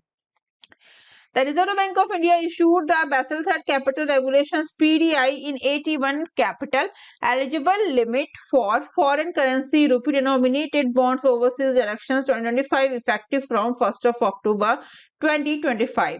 PDIs issued overseas are now eligible for inclusion in additional tier 1 81 capital up to 1.5% of risk weighted assets RWA based on the latest audited or limited review financial statements. Next question. As per the news, Greece Eurobank with 100 billion euro in assets has received Reserve Bank of India approval to open a representative office in Mumbai. Apart from India, in which countries is Eurobank expanding to strengthen its presence across IMEC economies? Israel, Saudi Arabia and UAE. Option A is the right answer of this question. Greece Eurobank with 100 billion euro in asset has received Reserve Bank of India approval to open a representative office in Mumbai by mid-December 2025, marking its first physical presence in India. Eurobank is also expanding into Israel, Saudi Arabia and UAE to strengthen its presence across IMEC economies. Next question. As per RBI directions issued on 30 of September 2025, banks can now raise to the entire 1.5% of risk-weighted assets RWA as additional tier 1 81 capital overseas through which instruments? Right answer. Perpetual debt instruments PDIs is the right answer of this question. On 30 of September 2025, the Reserve Bank of India issued new directions effective 1st of October 2025. Banks can now raise the entire 1.5% of risk-weighted assets in as additional tier 1 capital overseas through perpetual debt instruments. This applies to scheduled commercial banks excluding small finance banks, payments banks and regional rural banks. For small businesses loans, banks may reset the credit risk spread once every 3 years, with borrowers allowed to switch to fixed rate loans at reset. RBI also permitted gold backed working capital loans for all industry using gold as raw material, not just jewelers. Aim is strengthen banks capital base to improve global fundraising and ease credit access for small businesses. Next question. Recently, the Reserve Bank of India issued a rupees 100 commemorative coin in 2025 to mark the birth centenary of which Bharat Ratna awardee? Right answer Bhupen Hazarika. Option C is the right answer of this question. The Reserve Bank of India issued rupees 100 commemorative coin marking the birth centenary of the Bharat Ratna Dr. Bhupen Hazarika. The coin will be unveiled by Prime Minister Narendra Modi at public event in Guwahati. A biography of Bhupen Hazarika published by the Assam Publication Board will also be released and translated into multiple Indian languages. The coin launch is part of a year-long centenary celebration September 8 to September 8 2025 to September 8 2026. Okay, which will conclude with a ceremonial gathering attended by the presidents of India. The Bhupen Hazarika Memorial site in Jalukbari will be renamed Bhupen Hazarika Samanmay Tirtha. Next question. As per RBI new regulatory guidelines 2025, which of the following statement is correct regarding payment aggregators and payment gateway, PAs and PGs? Right answer, all of the above. All statements is right or correct. Okay. First statement, payment aggregators are directly regulated by RBI, which payment gateways are encouraged to voluntary, followed by RBI scrutiny. RBI security recommendation is correct. Non-banks PAs must be incorporated in India and maintain a minimum net worth of rupees 15 crore at application increasing to rupees 25 crore by the third financial year is correct. Next, customer funds collected by PAs must be kept in an escrow account with a scheduled commercial bank is correct. Next, banks do not need RBI authorization to act as PAs unlike non-bank entities is correct. Right answer. All of the above statement is correct. Option E is the right answer of this question. The Reserve Bank of India has issued regulatory guidelines for payment aggregator and baseline technology standards for payment gateway to enhance safety, transparency, and resilience in digital payments. Payment aggregator being entities that handle fund will be directly regulated, while payment gateway as technology providers are encouraged to voluntarily follow RBI's security recommendation. Next, non-banks PAs must obtain RBI authorization under the Payment and Settlement System Act 2007, be incorporated in India and maintain a minimum net worth of rupees 15 crore at application to be increased to rupees 25 crore by the third financial year and maintained thereafter. Next, PA must be professionally managed by comply with fit and proper criteria for promoters and directors, with any change in management reported to RBI within 15 days. Next question. In 2025, which fintech company received final approval from the Reserve Bank of India to operate as an online payment aggregator, joining over 50 other licensed firms? PhonePe is the right answer of this question. PhonePe, a fintech major, has received final approval from the RBI to operate as an online payment aggregator. The approval came over 2 years after PhonePe first received in principal clearance from RBI. A payment aggregator, also known as a merchant aggregator, is a third-party service provider that enables merchants to accept payments from customers by integrating payment services into their websites or apps. Next, a payment aggregator in India is incorporated under the Companies Act 2013. Next question. Under the RBI special one-year scheme for settlement of inoperative accounts and unclaimed deposits 2025-26, banks will receive incentives between 5% to 7.5%. Option C is the right answer of this question.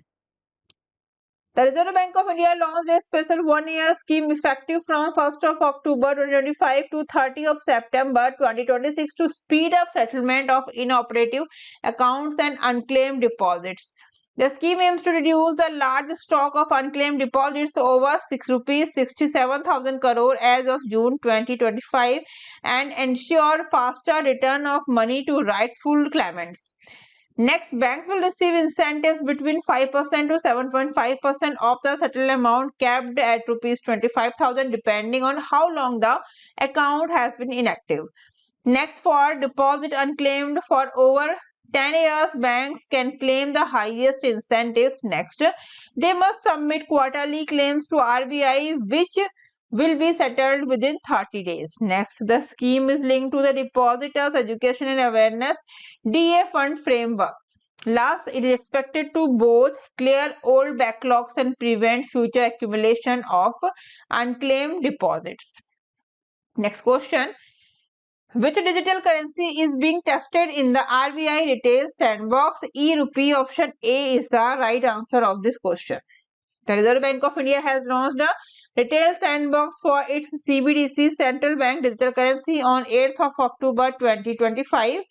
It provides a controlled testing environment for fintech firms to develop a refined e-rupee retail application.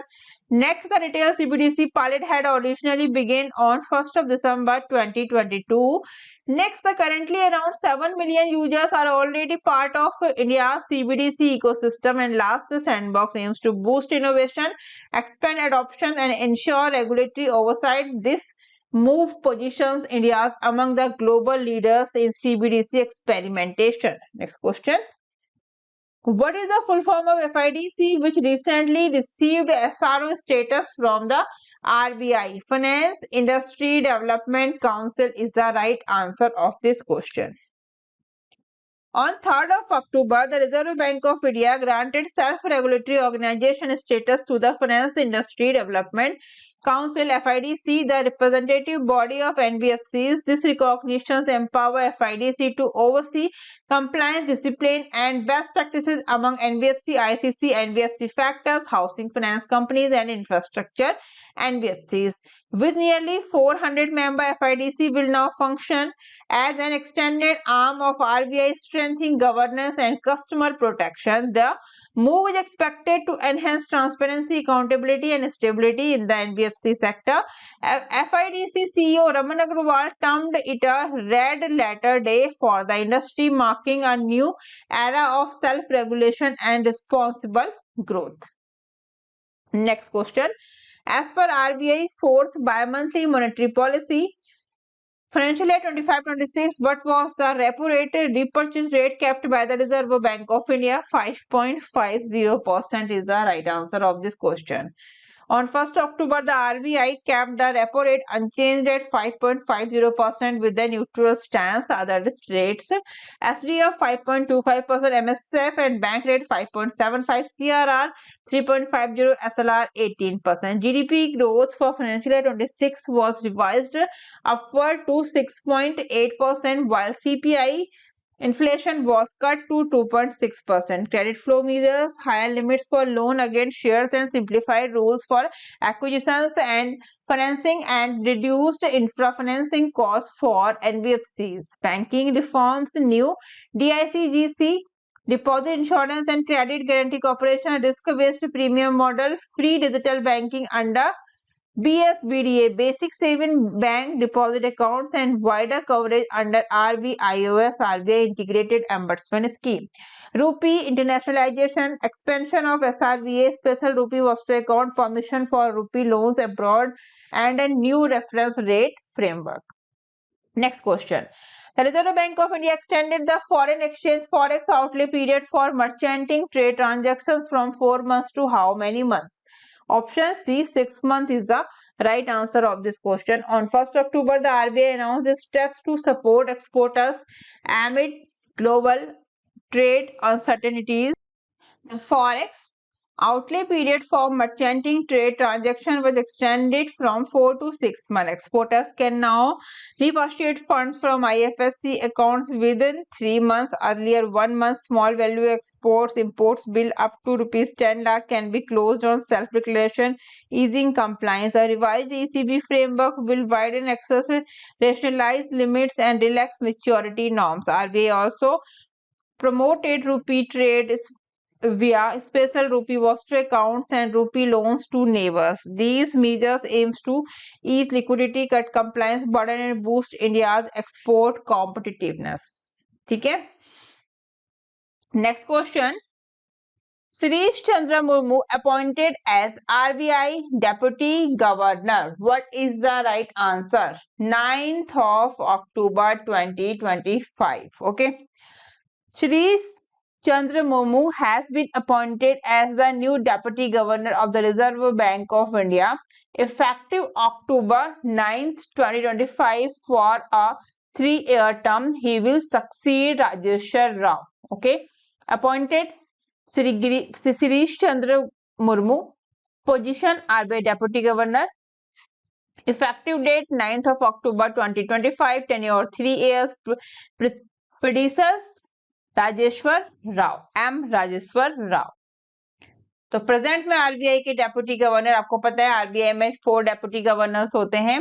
Doctor Poonam Gupta, Shri Swaminathan J, Shri A T Ravishankar, Shirish Chandra Murmu, ये 4 RBI deputy governor हैं. Date आप देख सकते हैं 2/5/2025 onwards, 26/6/2023 onwards, and 3/5/2025 onwards, and 9/10/2025 onwards. ये आप video को pause करके इजीली देख सकते हैं. ठीक है.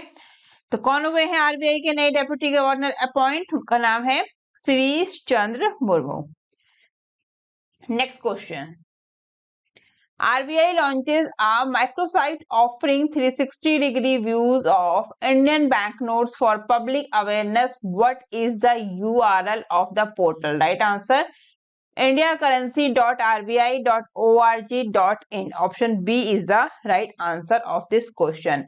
Reserve Bank of India launched a dedicated microsites on Indian banknotes to enhance public awareness about currency design and security features.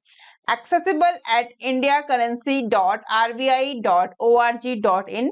The portal is designed as a one-stop destination for reliable information on notes issued by the RBI. The microsite provides details insights into the design and security feature of banknotes. Its standout features include 360-degree view of banknotes. Users can closely examine each note, making it easier to spot differences between genuine and counterfeit currency. Clear explanation of security elements, watermarks, latent images, micro-lettering, and color-shifting ink are explained in simple terms to help the public recognize authenticity. By introducing this platform, the RBI seeks to increase transparency and reduce counterfeit risks. Portal indiacurrency.rbi.org.in features 360-degree view of notes, design and security details, interactive tools, video, audio, guides, games, animations, special section exchange of damaged withdrawn notes. RBI Governor Sanjay Malhotra. Okay, important. Next question. RBI mandates two-factor authentication for digital payments from. What is the right answer of this question? 1st April 2026. Option D is the right answer. The Reserve Bank of India has introduced a new regulatory framework for strengthened digital payment security in the country from April 1st, 2026. Two-factor authentication 2FA will be mandatory for all digital transactions, with exceptions allowed only for certain small value cases. The guidelines mark a major shift towards advanced, flexible and secure verification method, replacing the outdated reliance on SMS OTPs alone. 2FA becomes mandatory 1st April 2026, applies to UPI, net banking, cards, mobile wallets, etc. Exemptions, low value transactions as defined by RBI, permitted methods, biometrics, tokens, passphrases, OTPs, app authenticators.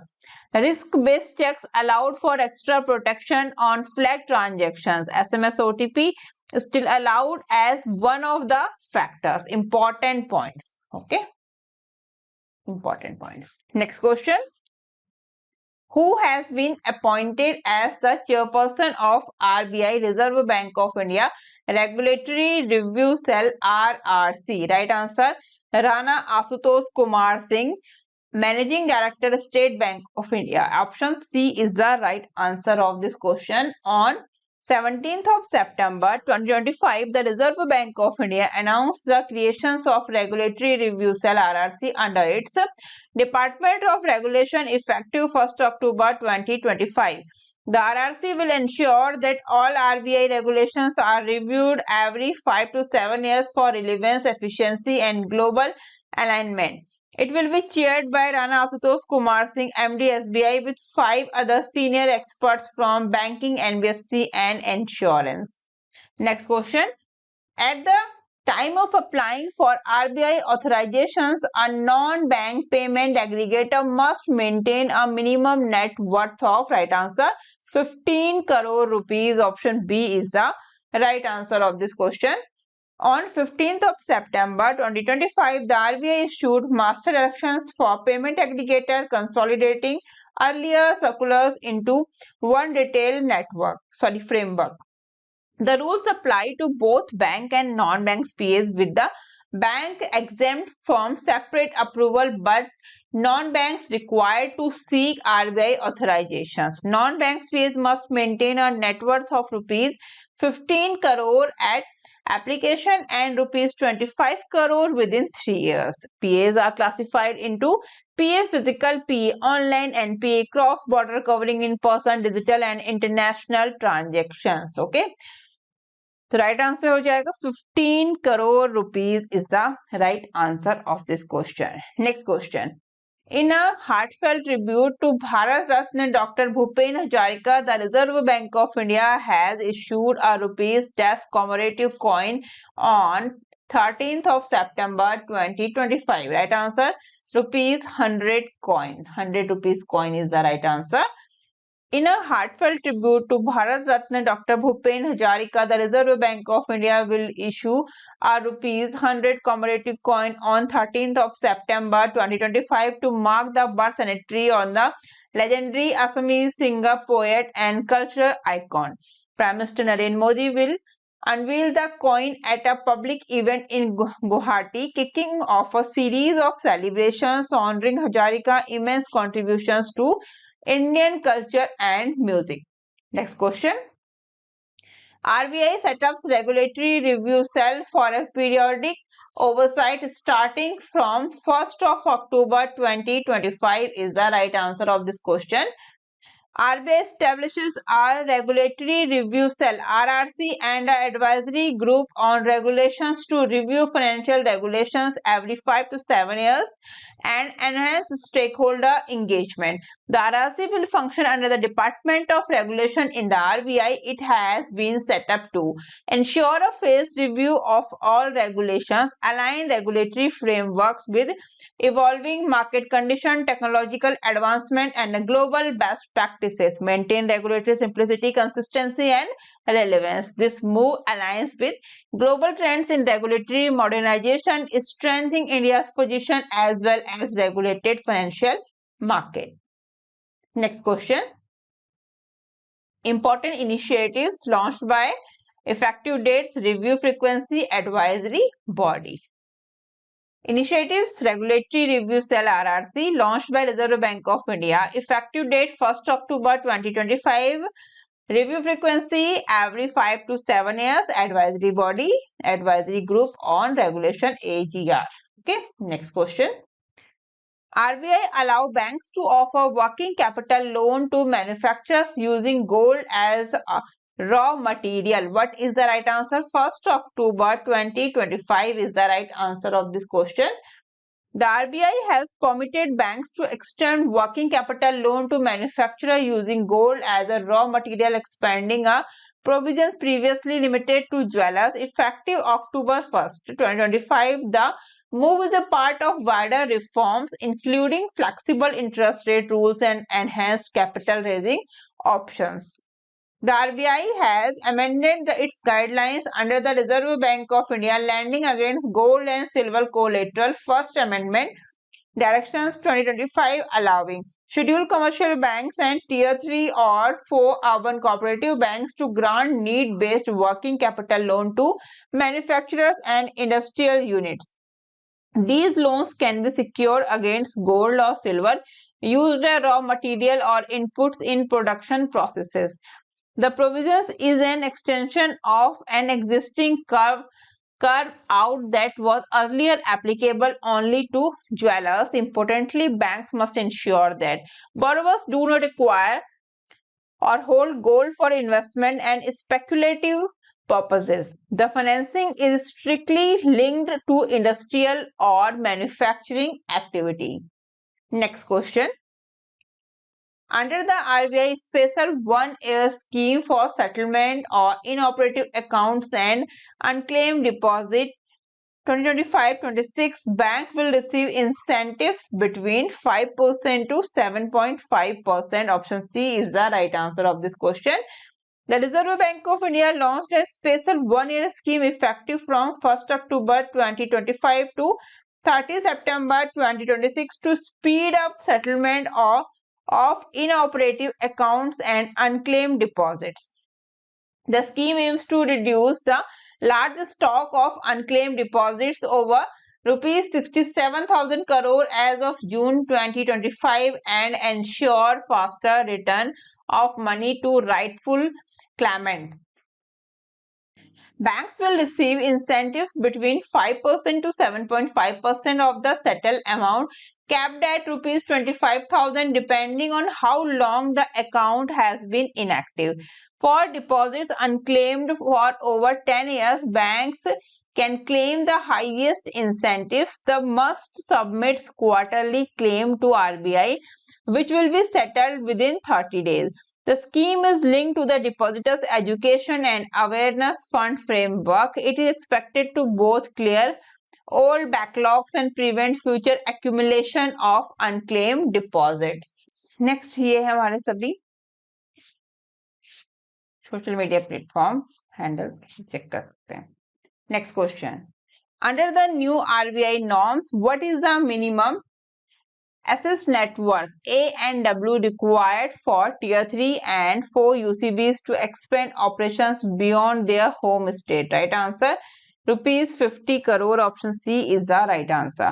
The Reserve Bank of India plans to replace existing norms with harmonized eligibility criteria for business authorization, permission and approval for urban cooperative banks. The large UCBs in Tier 3 and Tier 4 with minimum assessed net worth of rupees 50 crore and meeting eligibility criteria for business authorization, ECBA can expand their operations beyond the state with RBI prior approval.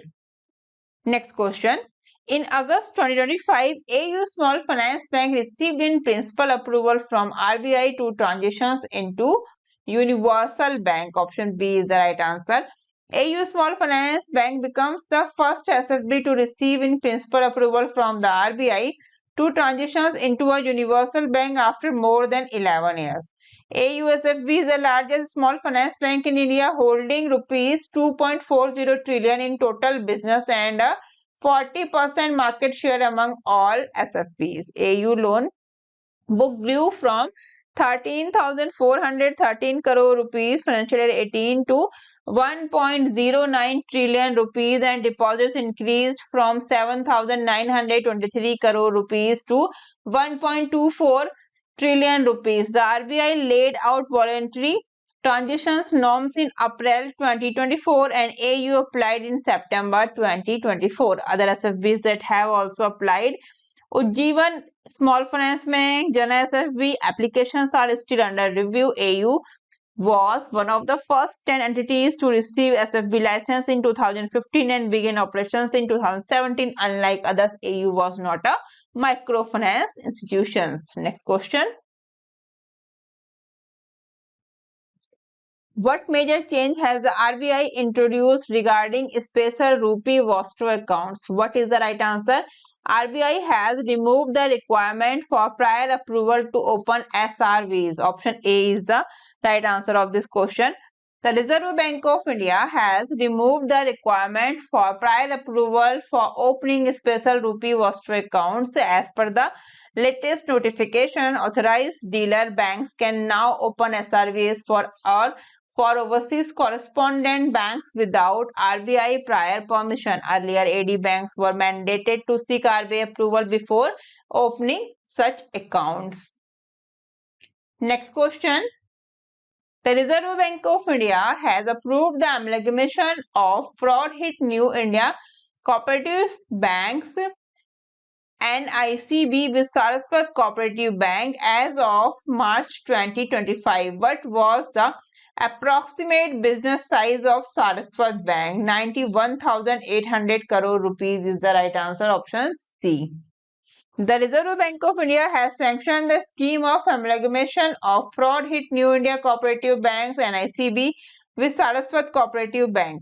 The scheme will be effective from 4th of August 2025 with all NICB branches functioning as SCB branches from this date. Customers and depositors of NICB will be treated as customers of Saraswat Bank from 4th of August 2025 and interest will be fully protected. As of March 2025, Saraswat Bank reported a business size of rupees 91,800 crore rupees, deposits of rupees 55,400 crore and a network of 320 branches across 8 states. Next question. As per the Reserve Bank of India guidelines, what is the minimum percentage of every loan that each lender must retain on its own book under co-lending arrangements? What is the right answer? 10%. Option C is the right answer of this question. RBI released final co-lending norms on 6th of August 2025 effective from 1st of January 2026. Norms apply to scheduled commercial banks excluding SFBs, RRBs, LABs, all India financial institutions and NBFCs including HFCs. Each lender must retain a minimum 10% of every loan on its own books to ensure risk participation. Default loss guarantee DLG is restricted to 5% of the total outstanding pool. Loan portions must be transferred to co-lending partners within 15 days of disbursement. Borrowers will be charged a blended interest rate reflecting to weighted average of partner lenders' rates. If any lender classifies a loan as NPA SMA, all partners must follow escrow accounts and public disclosures are mandatory. Recently, in August 2025, AU Small Finance Bank received in principle approval from RBI to transitions into a universal bank. Option B is the right answer. AU Small Finance Bank becomes the first SFB to receive in principle approval from the RBI to transitions into a universal bank after more than 11 years. AU Small Finance Bank is the largest small finance bank in India, holding 2.40 trillion rupees in total business and a 40% market share among all SFBs. AU loans book grew from 13,413 crore rupees financial year 18 to 1.09 trillion rupees and deposits increased from 7,923 rupees 23 crore rupees to 1.24 trillion rupees. The RBI laid out voluntary transactions norms in April 2024 and AU applied in September 2024.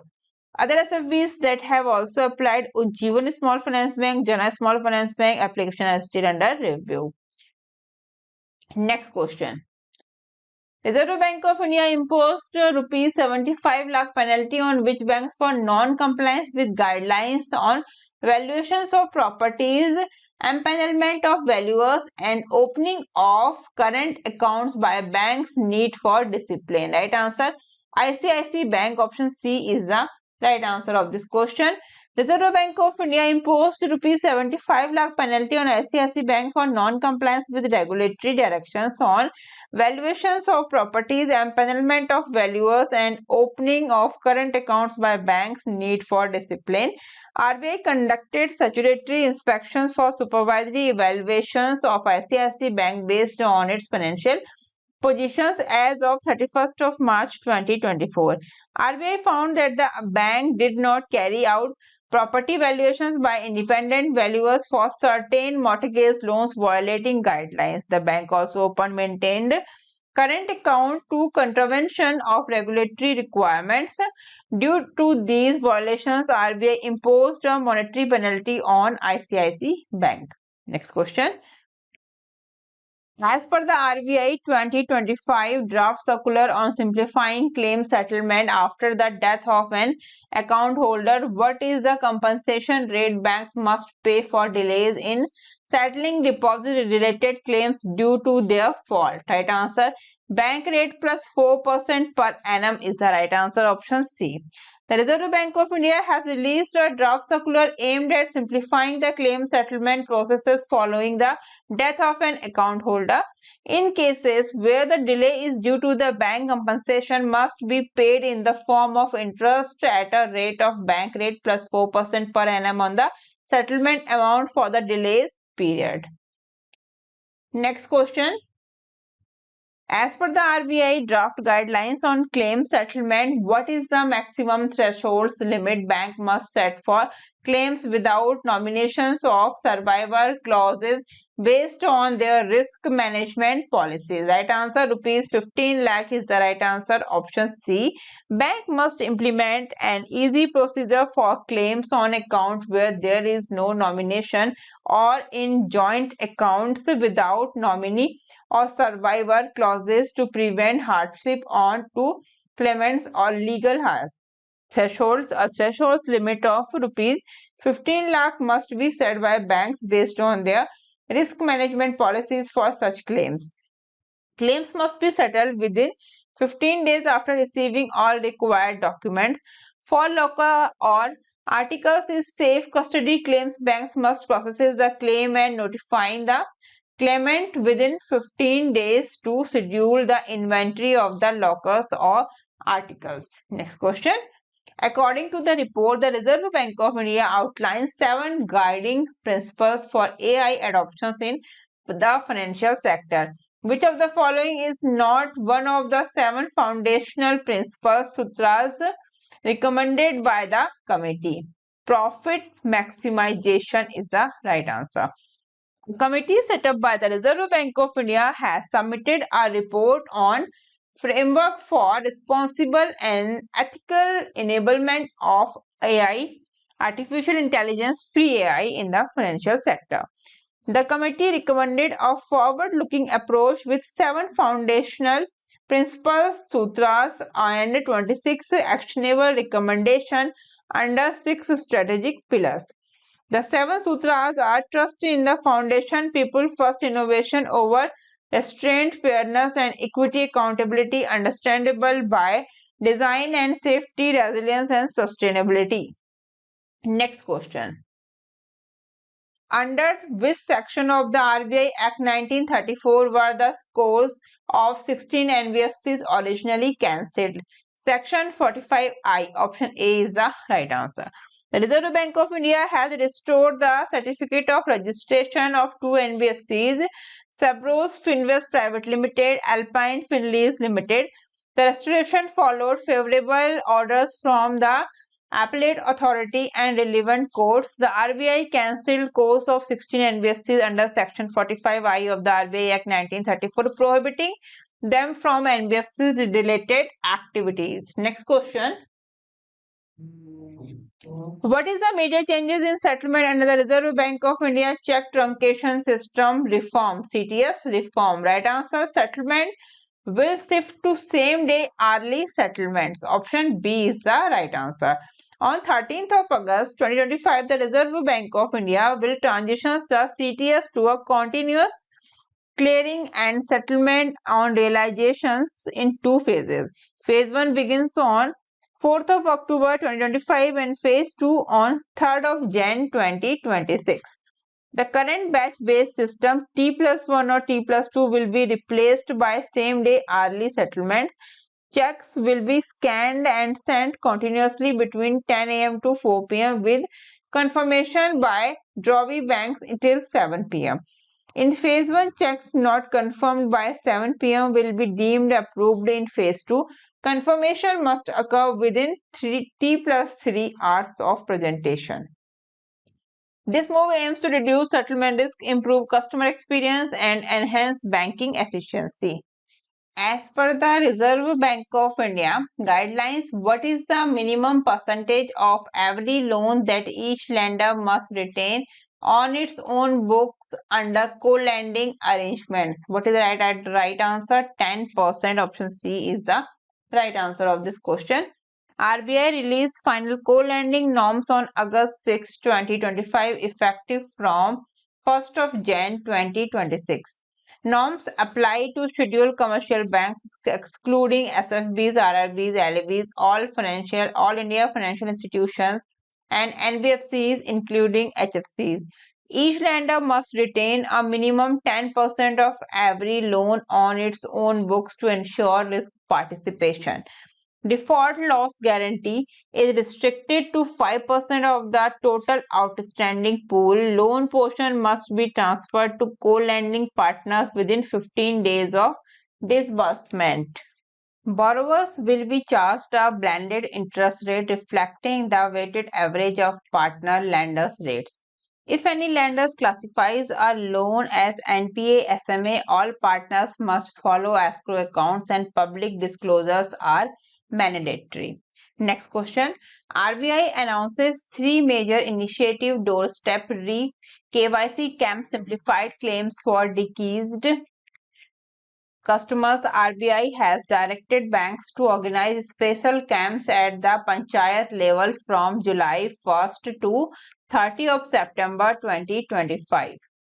With the Pradhan Mantri Jan Dhan Yojana PMJDY completing 10 years, a large number of bank accounts are now due for re-KYC, know your customer updates. To make this process easier, the RBI has directed banks to organize special camps at the panchayat level from July 1st to September 30.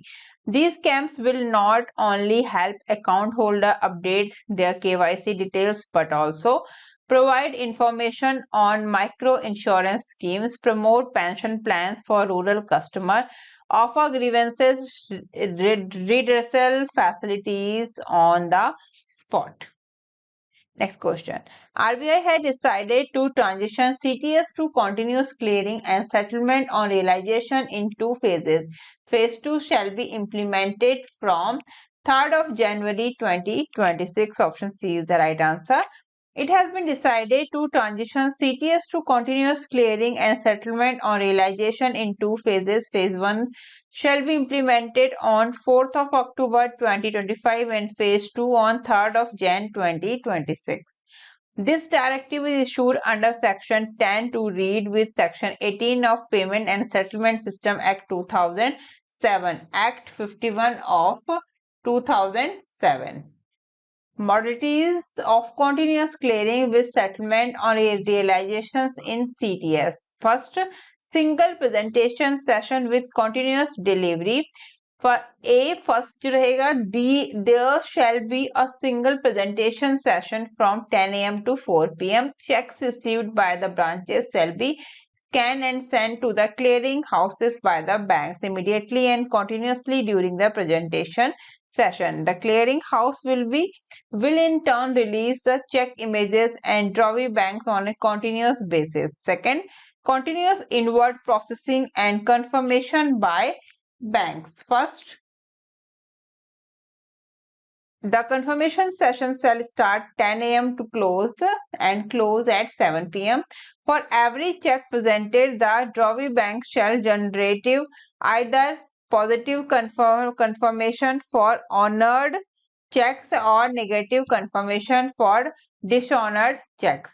Each check will contain the item expiry time, which indicates the latest time by which confirmation for the presented instruments needs to be provided by the drawing banks. Processing by drawing banks is to be done continuously throughout the day and on a real-time basis as soon as check images are received. Information of positive negative confirmation shall be sent by drawing banks to the clearing house immediately after processing. Time available in inward processing during phase 1 from October 4 to Jan 2, 2026. Drawing banks shall be required to confirm positively, negatively check presented on them latest by end of confirmation session 7 p.m. as those will be deemed to have been approved and included for settlement. Item expiry time for all checks shall be set as 7 p.m. in phase 1. In phase 2, from Jan 3rd, 2026, the item expiry time of checks shall be changed to T+3 clear hours. For example, the checks received by drawing banks between 10 a.m. and 11 a.m. will have to be confirmed positively or negatively by them by 2 p.m.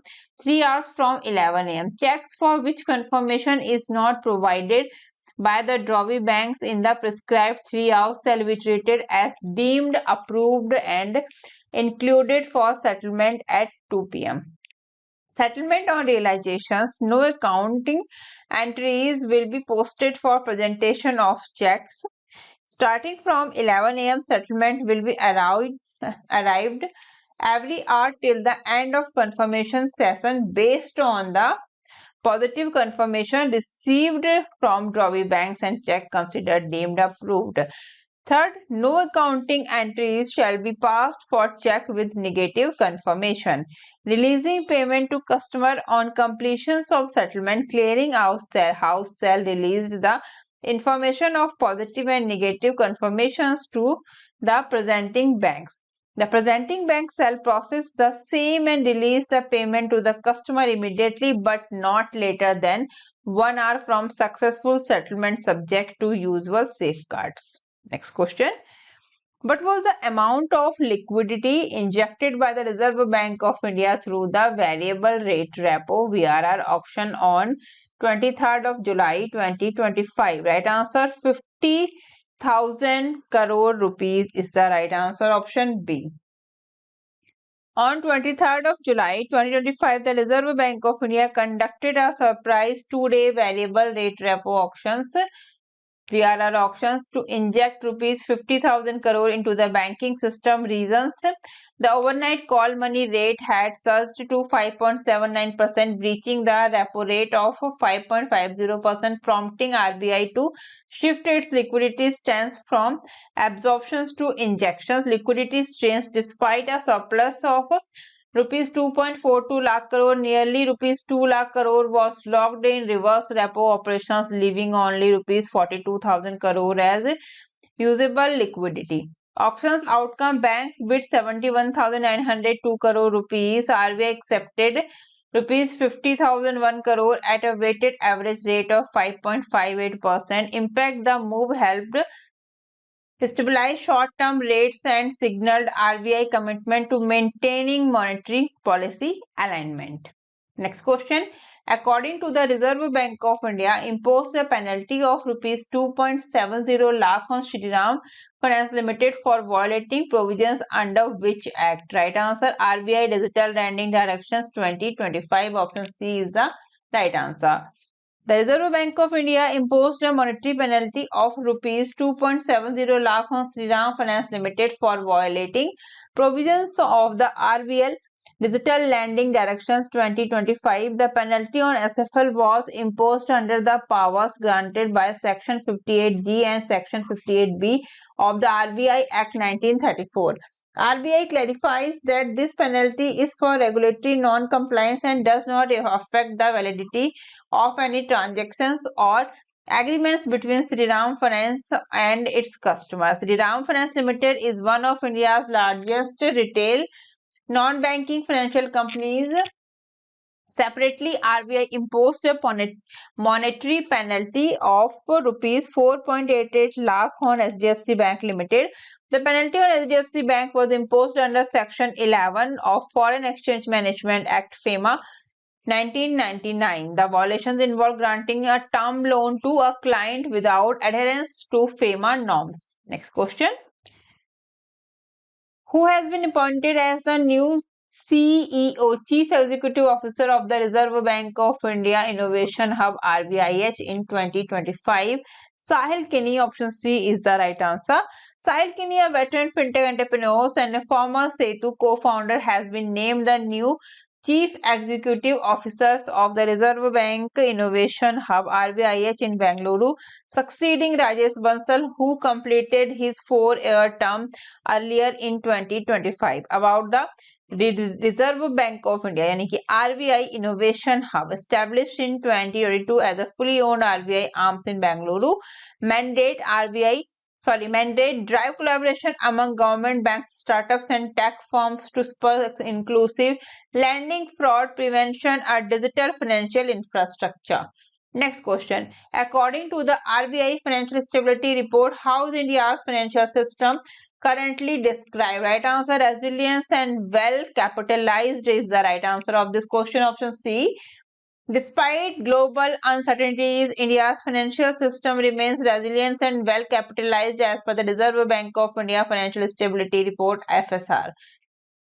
Scheduled commercial banks has improved asset quality with gross non-performing assets GNPA near multi-decade low. Stress test indicates that banks' capital adequacy ratio CRAR will remain comfortably above minimum regulatory requirements even under several adverse scenarios.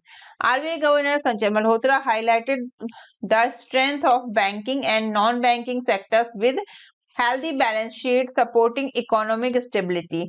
Structural challenges include trade fragmentation, rapid technology disruptions, climate change, and geopolitical tensions, making economic forecasts difficult and policy intervention challenging. Next question. As per the RBI revised guidelines issued on 11th of July 2025, what is the maximum loan to value LTV ratio allowed for agriculture and MSME loan up to rupees 2.5 lakh where gold or silver is voluntarily pledged? Right answer 85%. Option A is the right answer. On 11th of July 2025, the RBI issued revised guidelines allowing voluntary pledging of gold and silver as a collateral for agriculture and MSME loans even within the collateral-free limit. Important key highlights: voluntary collateral, borrowers can offer gold, silver willingly, banks cannot insist on it. Collateral-free limit, loan up to rupees 2 lakh remain collateral-free, but voluntary pledges are now permitted without breaching norms. LTV ratio up to rupees 2.5 lakh 80% to rupees 2.5 to 5 lakh 80%, above rupees 5 lakh 75%. Applicability rules apply to commercial banks, RRBs, cooperative banks and small finance bank. Purposes: enhance credit access, especially in rural areas, and reduce reliance on informal lenders. Next question. Recently, the RBI, Reserve Bank of India, proposed creating a financial conditions index FCI for India with a daily frequency to enhance real-time monitoring of the country's financial health. Since which base year will the financial market conditions be compared in the RBI FCI? Right answer 2012 is the right answer. Option D.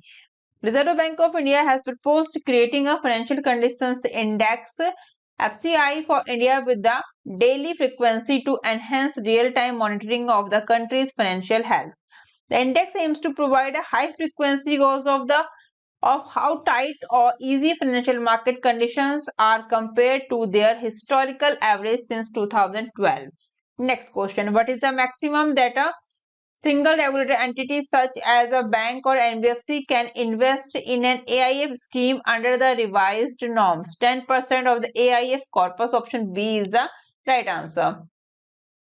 On 29th of July, the RBI issued relaxed norms for lenders investing in alternative investment fund scheme under the new investment in AIF Directions 2025. Individual cap. First, individual cap, a single regulated entity, RE like a bank or NBFC, can invest up to 10% of an AIF scheme's corpus. Second, collective cap, all REs together can invest up to 20% of the corpus, up from 15% in draft norms. Third, provisioning rule eased. If an AIF invests in a debtor company of the lender excluding equity instruments, the lender must now provisions only proportionality, not 100%. Fourth, equity carve out. Investment in equity shares, CCPs or CCDs are excluded from provisioning norms. Fifth, these changes aims to balance risk management with growth, especially after concerns over loan evergreening via AIF. Next, the new norms take effect from Jan 1st, 2026, but lenders may adopt them earlier based on internal policy. NSDL Payment Bank Limited, in the second schedule of the RBI Reserve Bank of India Act 1934, notified on 19th of June 2025 is the right answer of this question. It is the advice that NSDL Payment Bank Limited has been included in the second schedule of the Reserve Bank of India Act 1934 wide notifications dated 19th of June 2025 and published in the Gazette of India Part 3 Section 4 dated 10th of July 2025. Next question. RBI has mandated the use of the FRI system across bank and financial institution. What is the full form of FRI? Financial Fraud Risk Indicator. Option D is the right answer. On 30 of June 2025, the RBI issued an advisory mandating the use of the FRI system across scheduled commercial banks, payment banks, NBFCs, UPI service providers, and other financial institutions. The step followed the launch of the FRI by the DOT in May 2025 and is part of the larger national strategy to fight digital payment frauds amid the rapid expansion of India's digital economy.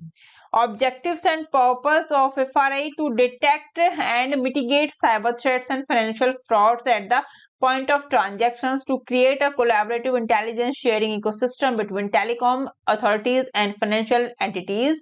Next, to reduce response time and enable instant decision making in blocking or flagging fraudulent activities. Next points.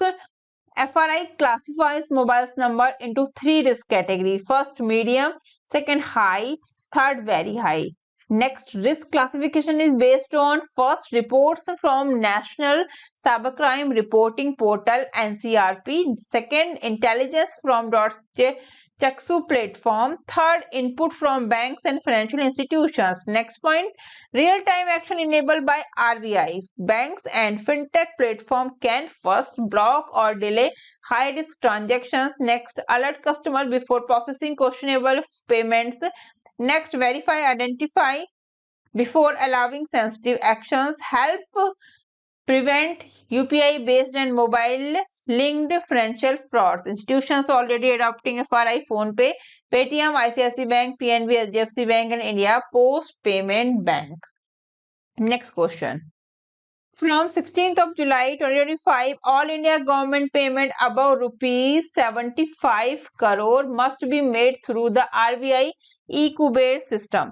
Starting 16th of July, all payment made by central government departments that are more than rupees 75 crore must go through the Reserve Bank of India's e-Kuber system. This system is an online platform that helps the RBI settle money transfer for the government and other banks. Next points. Earlier, only payments over rupees 50 crore were required to go through e-Kuber. Now that limit has been brought down for some types of payments. The limit is now rupees 100 crore. The main reason of this move is to make the payment system faster, cleaner, and more accurate. With e-Kuber, it will take just 24 hours to match account details instead of waiting of many days. It also helps in real-time tracking of how money is being spent by different departments. This improves transparency and ensure there is no misuse or delay in big payments. Next question. Exim Pay gets RBI approval for cross-border payment aggregator license. Where is the headquarter of Exim Pay? Right answer, Bengaluru, option D. Exim Pay in principle PSEB approval by RBI marks a significant step towards digital inclusive and regulations compliant cross-border trade. With its eyes set on the high-growth India's Asia corridor, Exim Pay is prepared to simplify payment infrastructure for SMEs, leveraging its regulatory. According to founder Arjun Jhacharia, Exim Pay aims to grow 10x by financial year 26, targeting exponential growth to market across Asia. Next, RBI eases investment rule for banks and NBFC in alternative investment funds, raising to overall exposure cap to 20% and excluding equity investment from strict provisioning norms. Right answer, 1st of Jan 2026. Option A is the right answer of this question. The RBI has announced a significant relaxations in its rule governing how much banks and non-banking financial companies, NBFCs, together referred to as regulated entities, can invest in alternative investment funds. Under the new framework, the RBI has capped the cumulative investment exposures of all REs in an AIF scheme at 20% of the scheme corpus. Additionally, the investment by a single REs is capped at 10% of the scheme's corpus. These new directions will take effect from 1st of Jan 2026 or earlier if a particular RE chooses to adopt them under its internal policy. Next question. On June 3rd, 2025, the Reserve Bank of India launched a 5-part documentary series titled RBI Unlocked Beyond the Rupee in collaboration with which of the following? Right answer, option A, Jio Hotstar. Option A is the right answer. The Reserve Bank of India, in collaboration with Jio Hotstar, has launched a 5-part documentary series titled RBI Unlocked Beyond the Rupee. The project has been produced by Chalkboard Entertainment. Next The project was commissioned by RBI to visually document its 90-year history with the objective of creating awareness about its various functions and roles. The RBI, as a full-service central bank, performs a wide range of functions including currency management, monetary policy, regulations and supervision of banks and NBFC, regulations of currency and interest rates, market and payments and settlement system, and financial inclusion. This documentary portrays the essence of RBI function in an intelligible manner to a wider demographic of people. Next question. The RBI has increased the agency commission rates paid to banks for conducting central and state government business for electronic mode increased from rupees 9 to dash per transaction. Right answer option C, 12 is the right answer of this question. The RBI has increased the agency commission rates paid to banks for conducting central and state government business. The revision comes into effect from 1st of April 2025. Important key revision in agency commissions. Electronic mode revenue receipts and payments increased from rupees 9 to 12 per transactions. Physical mode revenue receipts and payments remains unchanged at rupees 40 per transactions. Next, pension payments central state government increased from rupees 75 to rupees 80 per transaction. Next, other government payments non-pension revised from 6.5 paise to 7 paise per rupees 100 turnover. Next question.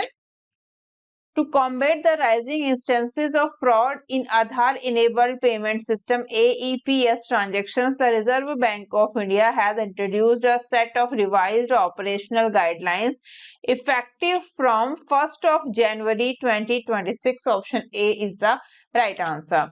Aim and objectives to strengthen the security and reliability of AEPS transactions, to prevent, identify theft, credential misuse and operational fraud and rural banking touchpoints, to enhance accountability of AEPS touchpoints operators and the banks that manage them.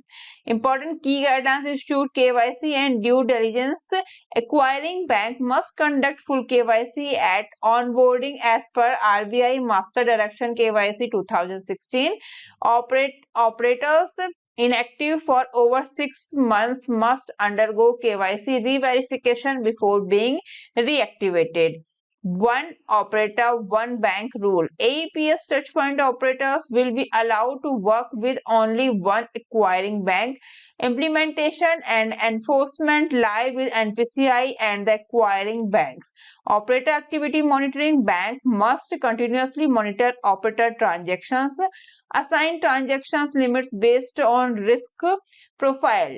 Match transactions location with registered operators' addresses. Real-time irregularity checks designed to detect location mismatches, suspicious activity, or unauthorized access instantly helps in tackling fraud from stolen or cloned Aadhaar credentials. More mandatory adherence to all entity must comply with NPCI AEPS guidelines under the Payment and Settlement System Act 2007. Next question. India has become the dash country where Emirates NBD has established an onshore presence following the UAE, Saudi Arabia, Egypt, Singapore and the UK. Right answer option D, 6 is the right answer of this question. The Reserve Bank of India has granted in principle approval to Emirates NBD Banks PJSC to set up a wholly owned subsidiary in India. This is under the scheme for setting up of WOS by foreign banks in India. Emirates NBD Banks currency operates in India through branches in Chennai, Gurugram and Mumbai. The in principle approval allow the banks to convert its existing branches into a WOS structure. RBI will consider granting a full banking license under Section 22 of the Banking Regulation Act 1949 after the bank fulfills all RBI's conditions as part of this approval. Emirates NBD is among the few foreign banks to get regulatory clearance via the WOS route. Other banks with WOS in India includes DBS Bank India and SBM India. Emirates NBD inaugurated its first full-fledged Indian branch in Mumbai in 2017. India is the sixth country where Emirates NBD has an onshore presence after the UAE, Saudi Arabia, Egypt, Singapore and the UK. Next question. Which of the following country is not among the initial proposed recipients of rupee denominated loans under the RBI plans to internationalize the rupee? Right answer option D, Myanmar is the right answer of this question. The RBI is seeking approval from the Union government to allow domestic banks and their foreign branches to lend rupee to overseas borrowers for the first time. The proposal targets neighboring countries such as Bangladesh, Bhutan, Nepal and Sri Lanka as the initial recipients of rupee den. This move is aimed at internationalizing the rupee and enhancing its use and acceptability in global trade. According to the Ministry of Commerce, 90% of India export to South Asia in 2024 and 25 were to these four countries, totaling nearly $25 billion. Currently, foreign branches of Indian banks can only provide loan in foreign currencies, mostly to Indian firms, and cannot lend in rupee. Next question. Reserve Bank of India imposed penalty on Union Bank of India and Transactory Technology Private Limited Landbox for regulatory non-compliance. What is the penalty amount imposed on Transactory Technology Private Limited Landbox? Right answer rupees 40 lakh. Option D is the right answer of this question. The RBI imposed penalty on Union Bank of India and Transactory Technology Private Limited Landbox for regulatory non-compliance. Union Bank of India was fined rupees 63.6 lakh rupees for violating provisions of the Banking Regulation Act 1949 and directions related to credit flow to agriculture collateral-free agricultural loans. Transactory Technology Private Limited was fined rupees 40 lakh for non-compliance with the non-banking financial company P2P lending platform directions 2017. The penalties are due to deficiencies in regulatory compliance. RBI clarified that the penalties do not question the validity of any transactions or agreements entered into by the entities with their customer. Next question. Recently, the Reserve Bank of India to create a cash flow analysis system for scheduled commercial banks. What is the primary goal of the cash flow analysis process for SCBs? Right answer, evaluate liquidity under extreme but plausible scenarios. Option C is the right answer of this question. The Reserve Bank of India plans to strengthen liquidity stress test of scheduled commercial banks by developing a cash flow analysis process. The cash flow analysis will evaluate the impact of extreme but plausible scenarios of banks' liquidity positions, ensuring they can meet obligations during crisis. The process will provide a forward-looking perspectives and assess the stability of banks' liquidity under adverse conditions. Key update from RBI 55th Monetary Policy Meeting June 2025. Policy rate cut. Repo rate reduced by 50 basis points from 6 to 5.50%. Reason to support growth while CPI inflation is well below target. This is the second cut in 2025, totaling 100 bps since Feb. Adjusted policy corridor. Standing deposit facility rate cut to 5.25, 20 bps below repo rate. Marginal standing facility MSF rate and bank rate lowered to 5.75%, 25 bps above repo rate. Shift in policy stance from accommodative to neutral. RBI indicates it will now take a data-dependent approach, reducing scope for further aggressive rates cuts. Next question. As per RBI circular dated 12th of June 2025, banks must update KYC for low-risk customer by dash or within 1 year from the due date. Right answer 30 of June 2026 is the right answer of this question. The Reserve Bank of India on June 12, 2025 issued a circular easing KYC, Know Your Customer norms, the central bank has now allowed business correspondents to update KYC information and introduced a video-based customer identification process VCIP for both onboarding and information updation. These steps are particularly relevant for rural and semi-urban customers whose accounts often turn inoperative due to outdated KYC details. Deadlines for KYC updations: bank must update KYC for low-risk customers by June 2026 or within 1 year from the due date, whichever is later. Video-based KYC VCIP customers can now update their KYC via video uploads, enhancing digital accessibility. Next, business correspondents empowered banks are allowed to let BCs update customer KYC, especially helpful in rural and semi-urban areas. Next, special focus on inoperative accounts. Reactivations of dormant or frozen accounts can now be done using these simplified methods. Next, KYC camps in rural areas. Banks advised to organize outreach camps to speed up the KYC process in underserved regions. Next question.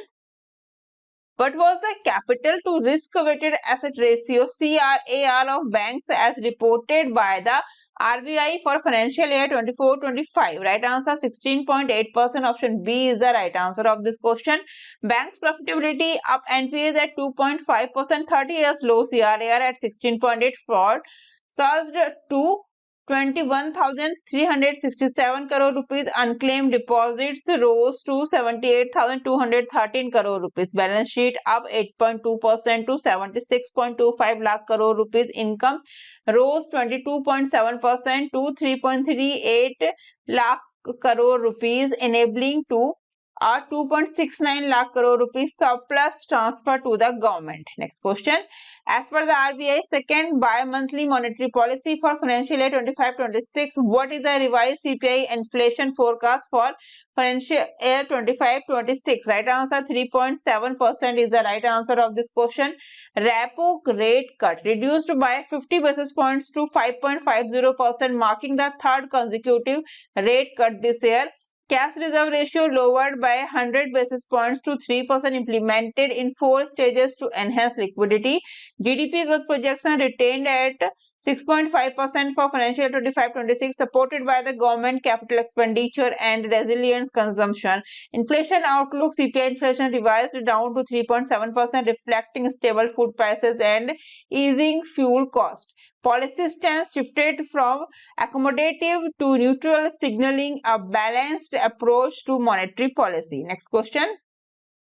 As per the RBI notification on June 6, 2025, what is the new minimum qualifying asset thresholds of NBFC MFI? 60%. Option C is the right answer of this question. Next question. Why did the RBI discontinue daily variable rate repo auctions on 11th of June 2025? Due to surplus liquidity in the banking system. Option B is the right answer of this question. RBI discontinued daily variable rate repo auctions on 11th of June due to surplus liquidity in the banking system, estimated at 2.75 to 3 lakh crore rupees. Recent auctions saw low demand, with bank borrowing only rupees 3,711 crore on June 9th and rupees 3,853 crore on June 10 against a 25,000 crore rupees limit. The RBI 100 BPS cash reserve ratio CRR cut is expected to release 2.5 lakh crore into the system. Next question. What is the new standard assets provisioning requirements for under construction project as per RBI 2025 norms? Right answer option B, 1% is the right answer. Next question.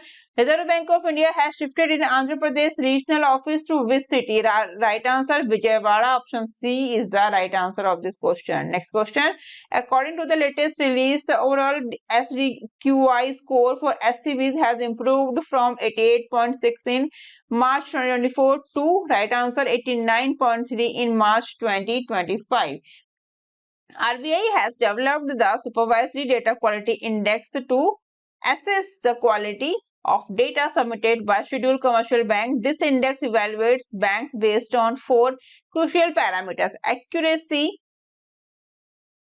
timeliness, completeness, consistency. Distributions of SDQI scores March 2024 to March 2025. The RBI also shared the distributions of SCBs based on their SDQI performance. These are classified under 4 scoring bands. Less than 70 major concerns, between 17 and 80 need improvement, between 80 and 90 acceptable, more than 90 good. March 2025 key observations: 1 bank scored below 70 major concerns, 44 banks scored between 80 and 90 acceptable, 42 banks scored above 90 good. Next question. Reserve Bank of India has announced that the call money market timings is still 7 p.m. starting 1st of July 2025. The Reserve Bank of India has announced that the call money market timing will be extended by 2 hours till 7 p.m. starting 1st of July. Next question. What was India's global rank in FDI inflow between 2020 and 2024 as per the RBI bulletin June 2025? Right answer option D, 16 is the right answer. Next question. Which Indian law governs the final issuance of banking license to foreign banks establishing subsidiaries in India? Banking Regulation Act 1949, option B is the right answer. On 19th of May, the RBI granted in principle approval to Emirates NBD Bank PJSC, a leading UAE-based banking group, to establish a wholly owned subsidiary in India. Important key highlights: first, expansion strategy; next, regulatory compliance; next, foreign bank presence; next, strategic benefits. Next question. Recently, RBI requested government approval to expand contingent's risk buffer band. Which committee recommended the current economic capital framework, including CRB guidelines? Right answer, Bimal Jalan Committee. Option D is the right answer. RBI reviewed its economic capital framework and sought the government's approval to expand the contingent risk buffer band. Next question. According to the RBI Act 1934, under which section is every note issued by the RBI guaranteed by the central government? Section 26(2), option A is the right answer of this question. RBI will soon issue rupees 20 denomination banknote in the Mahatma Gandhi new series bearing the signature of the new RBI Governor Sanjay Malhotra. The design remains unchanged from existing rupees 20 notes except for the signature. Dimension 63 mm and 129 mm. Base color greenish yellow. Reverse illustration: Ellora Cave symbolizing India's cultural heritage. Legal tender status: all previously issued rupees 20 notes will remain legal tender. Legal tender refers to coins or banknotes that are legally acceptable to discharge debts or obligations. Every note issued by RBI is guaranteed by the central government as per the section 26 of the RBI Act 1934.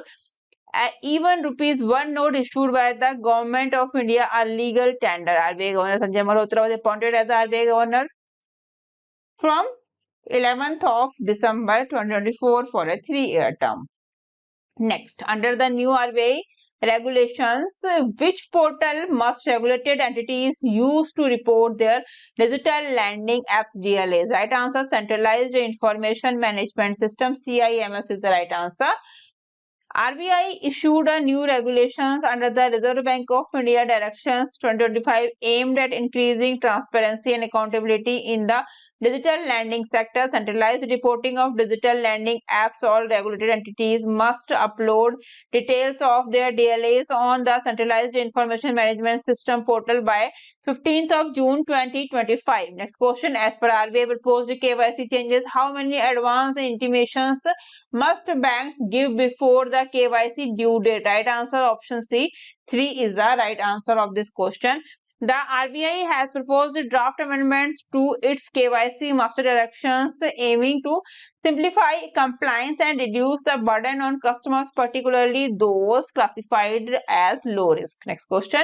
What percentage of ATM must be configured to dispense rupees 100 or rupees 200 notes by September 30, 2025? Right answer, option D, 75%. Next question. Which organization became the first to be recognized under RBI 2024 SRO framework for financial markets? Right answer, FIMMDA. What is the full form? Fixed Income Money Market and Derivatives Association of India, FIMMDA full form. Okay, RBI has officially recognized the FIMMDA as the SRO, self-regulatory organization for financial markets on 7th of May 2025. Important key highlights. First SRO under RBI framework, role of FIMMDA framework, guidelines, market impact. Next question.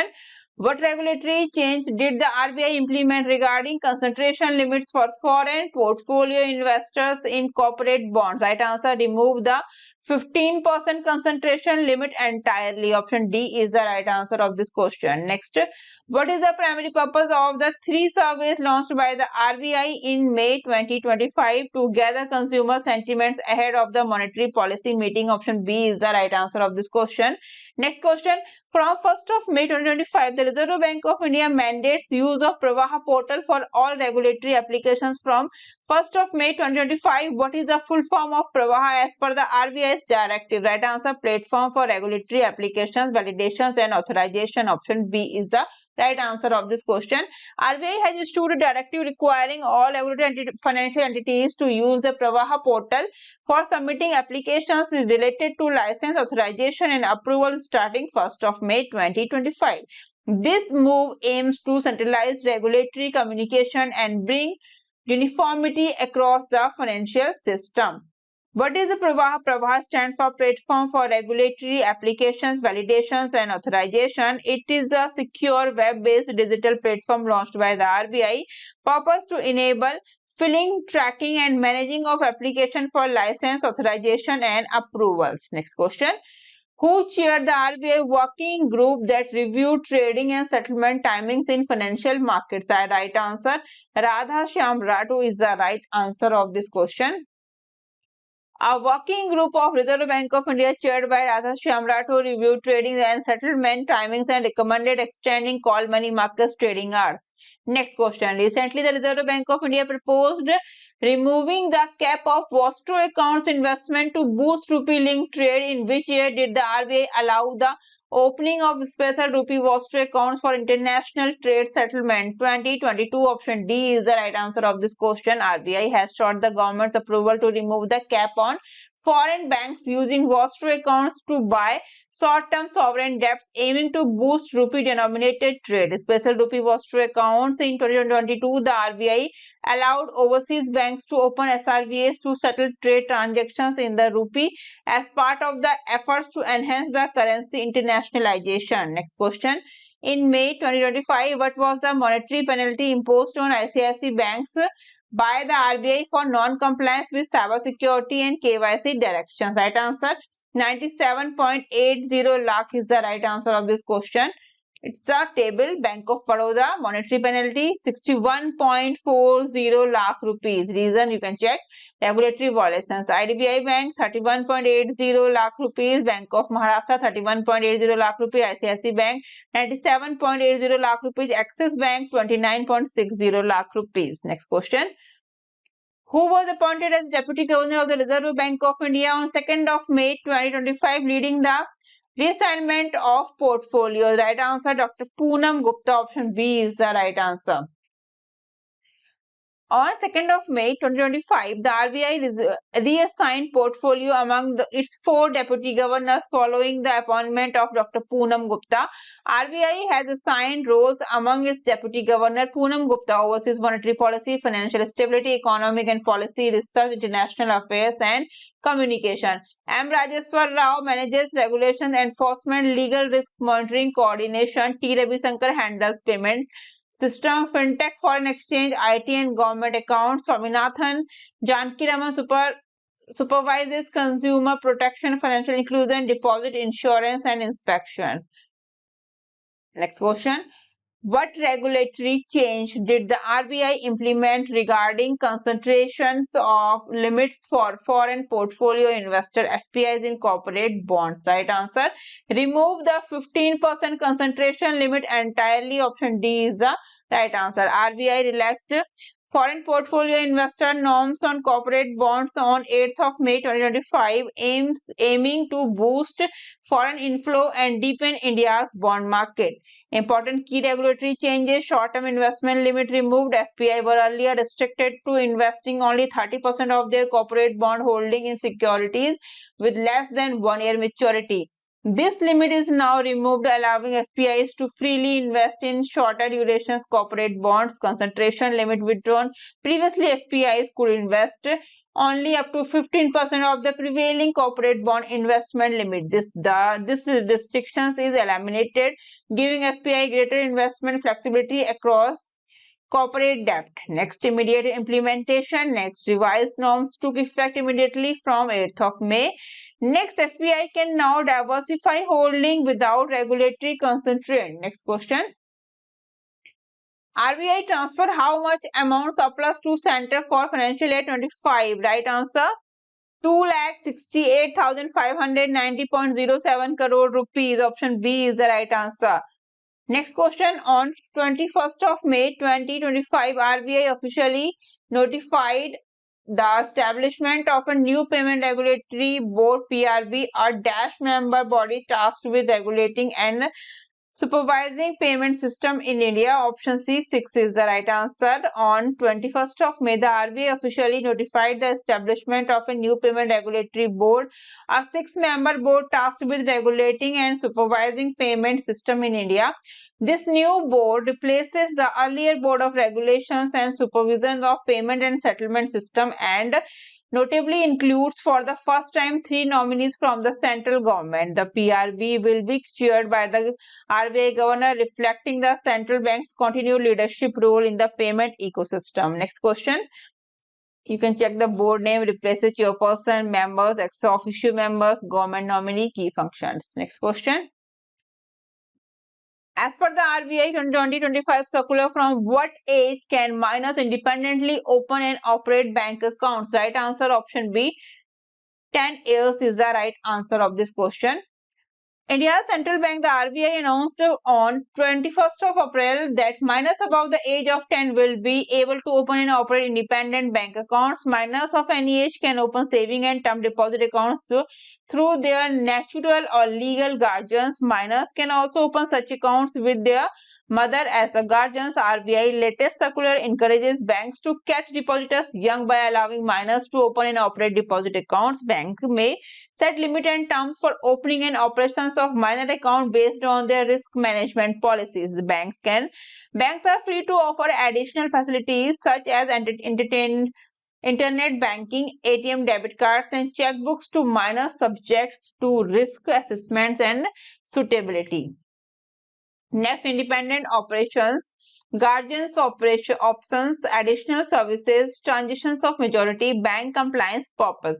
Next question. What is the new compliance deadline for banks to meet the BIS regulations for not sorting machines NSMs? Right answer 1st of November 2025. Option D is the right answer of this question. RBI has extended the deadline for banks to comply with the BIS Bureau of Indian Standards regulations for not sorting machines. The revised implementation timeline is now set for 1st of November 2025 due to challenges raised by banks. These standards specify the performance and safety requirements of NSMs to ascertain the authenticity and fitness of banknotes processed. These requirements include the criteria specified in the guidelines issued by the RBI from time to time, such as soiling, limpness, dog ears, tears, holes, stains, folds, etc., which these machines must be able to detect adequately while processing the banknotes. Right. Next question. Which Act's provisions did Imperial Urban Cooperative Bank fail to comply with, leading to the license cancellation? Right answer Banking Regulation Act 1949. Option C is the right answer of this question.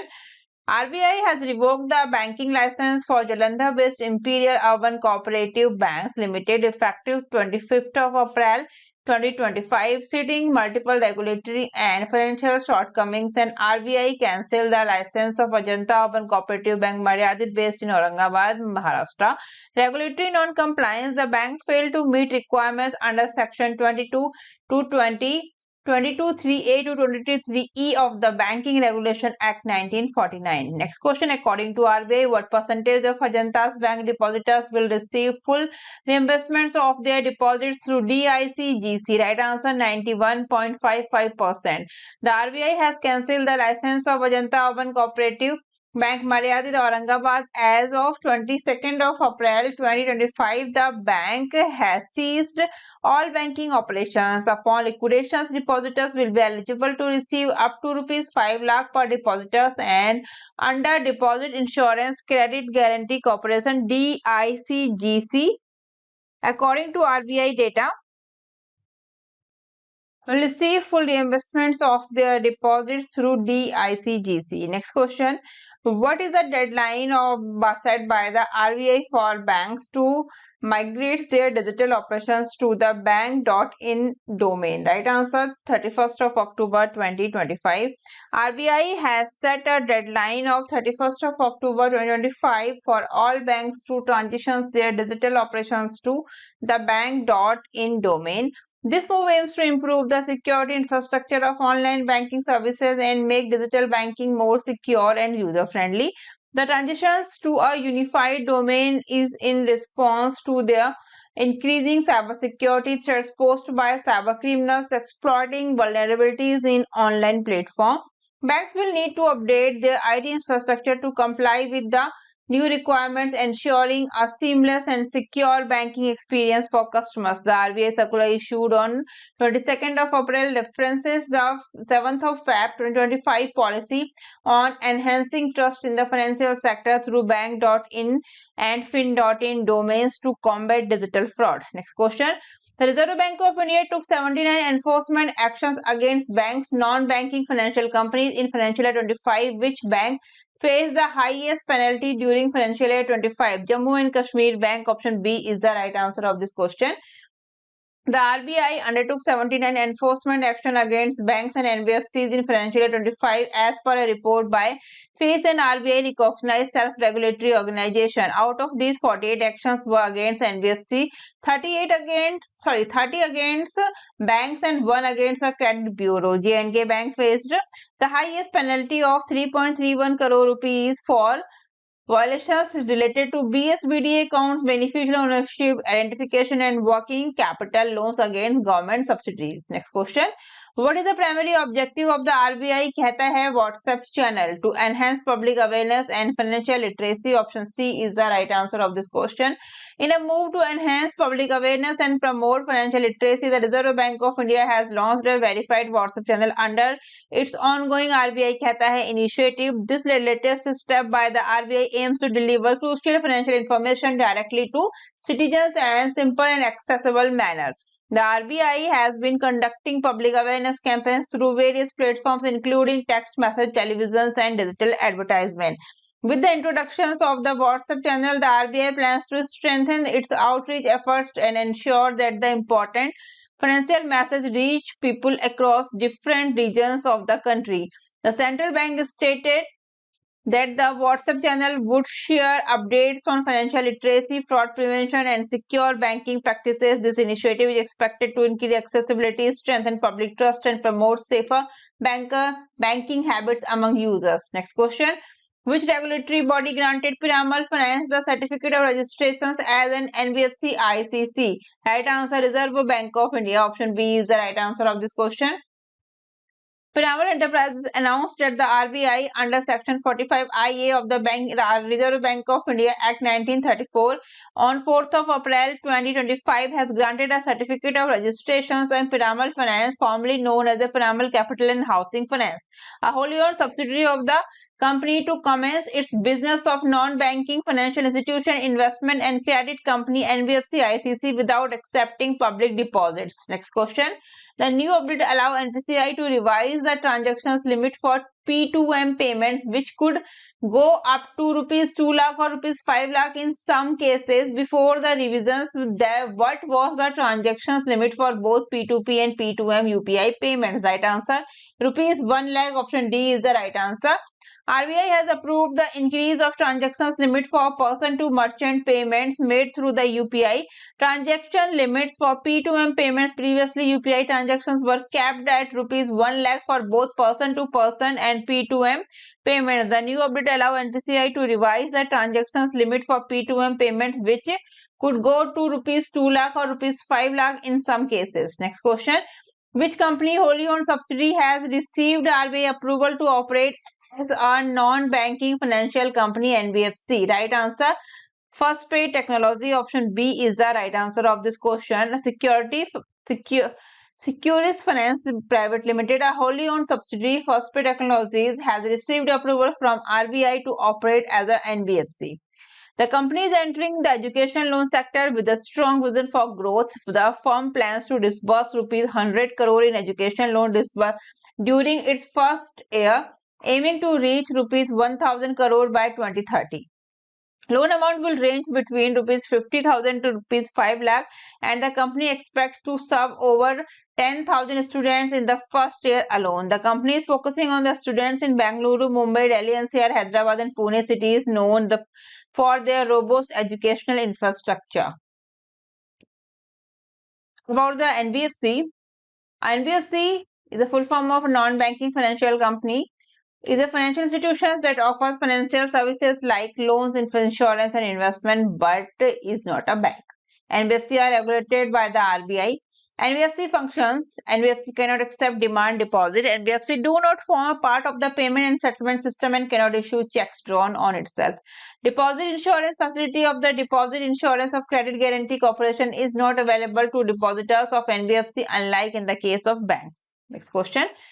Where was the special postage stamps on RBI's 90th anniversary released? Right answer, National Center for the Performing Arts, NCPA, Mumbai. Option C is the right answer of this question. The Honorable President of India, Srimati Draupadi Murmu, released a special postage stamps commemorating the 90th anniversary of the Reserve Bank of India at the National Center for the Performing Arts, Mumbai. RBI legacy and contributions established on 1st of April 1935 in Kolkata. The RBI played a pivotal role in monetary policy and financial regulations, currency management and government debt management, financial inclusion, literacy and consumer awareness.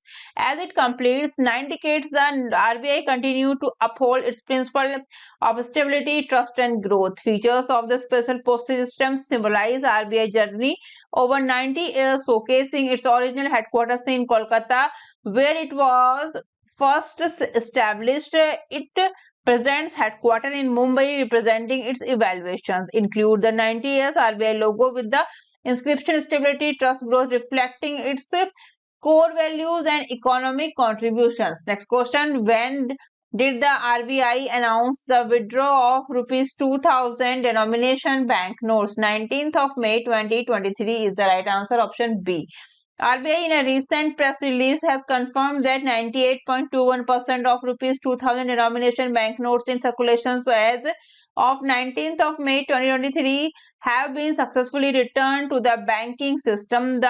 This highlights the smooth executions of the withdrawal process initiated by the central bank. Initial circulations rupees 3.56 lakh crore worth of rupees 2000 notes were in circulation when the withdrawal was announced on 19th of May 2023. Current status as of March 31st, 2025, only 6,366 crore rupees worth of rupees 2000 notes remain in circulation. Next question. As per the RBI International Investment Position IIP data for December 2024, what was the total net claims by non-residents on India? Right answer, 364.5 billion US dollar. Option B is the right answer.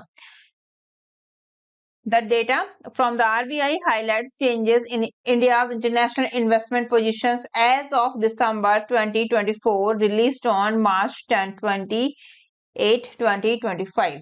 Net claims by non-residents. This refers to the overall financial obligations India has to foreign entities. It increased by 11 billion US dollar, reaching a total of 364.5 billion US dollar. Foreign assets of Indian residents. These are the assets held abroad by Indians, which declined by 40.1 billion US dollar. A significant part of this was due to 70.1 billion US dollar decrease in reserves assets like foreign currency reserves. However, reserves assets did improve compared to the previous year, increasing by 13.2 billion US dollar. Non-residents claim in India. These represent investment or financial claims foreigner hold in India. This also declined by 29.1 billion US dollar, offsetting part of the increase in net claims. Next question. What was the percentage decline in total outward remittances under the liberalized remittance schemes LRS during April 2024 to Feb 2025 compared to the same period in the previous year? 8.2%. Option A is the right answer of this question. Remittances fell by 8.2% compared to the same period in the previous year, amounting to $27.02 billion, down from $29.43 billion.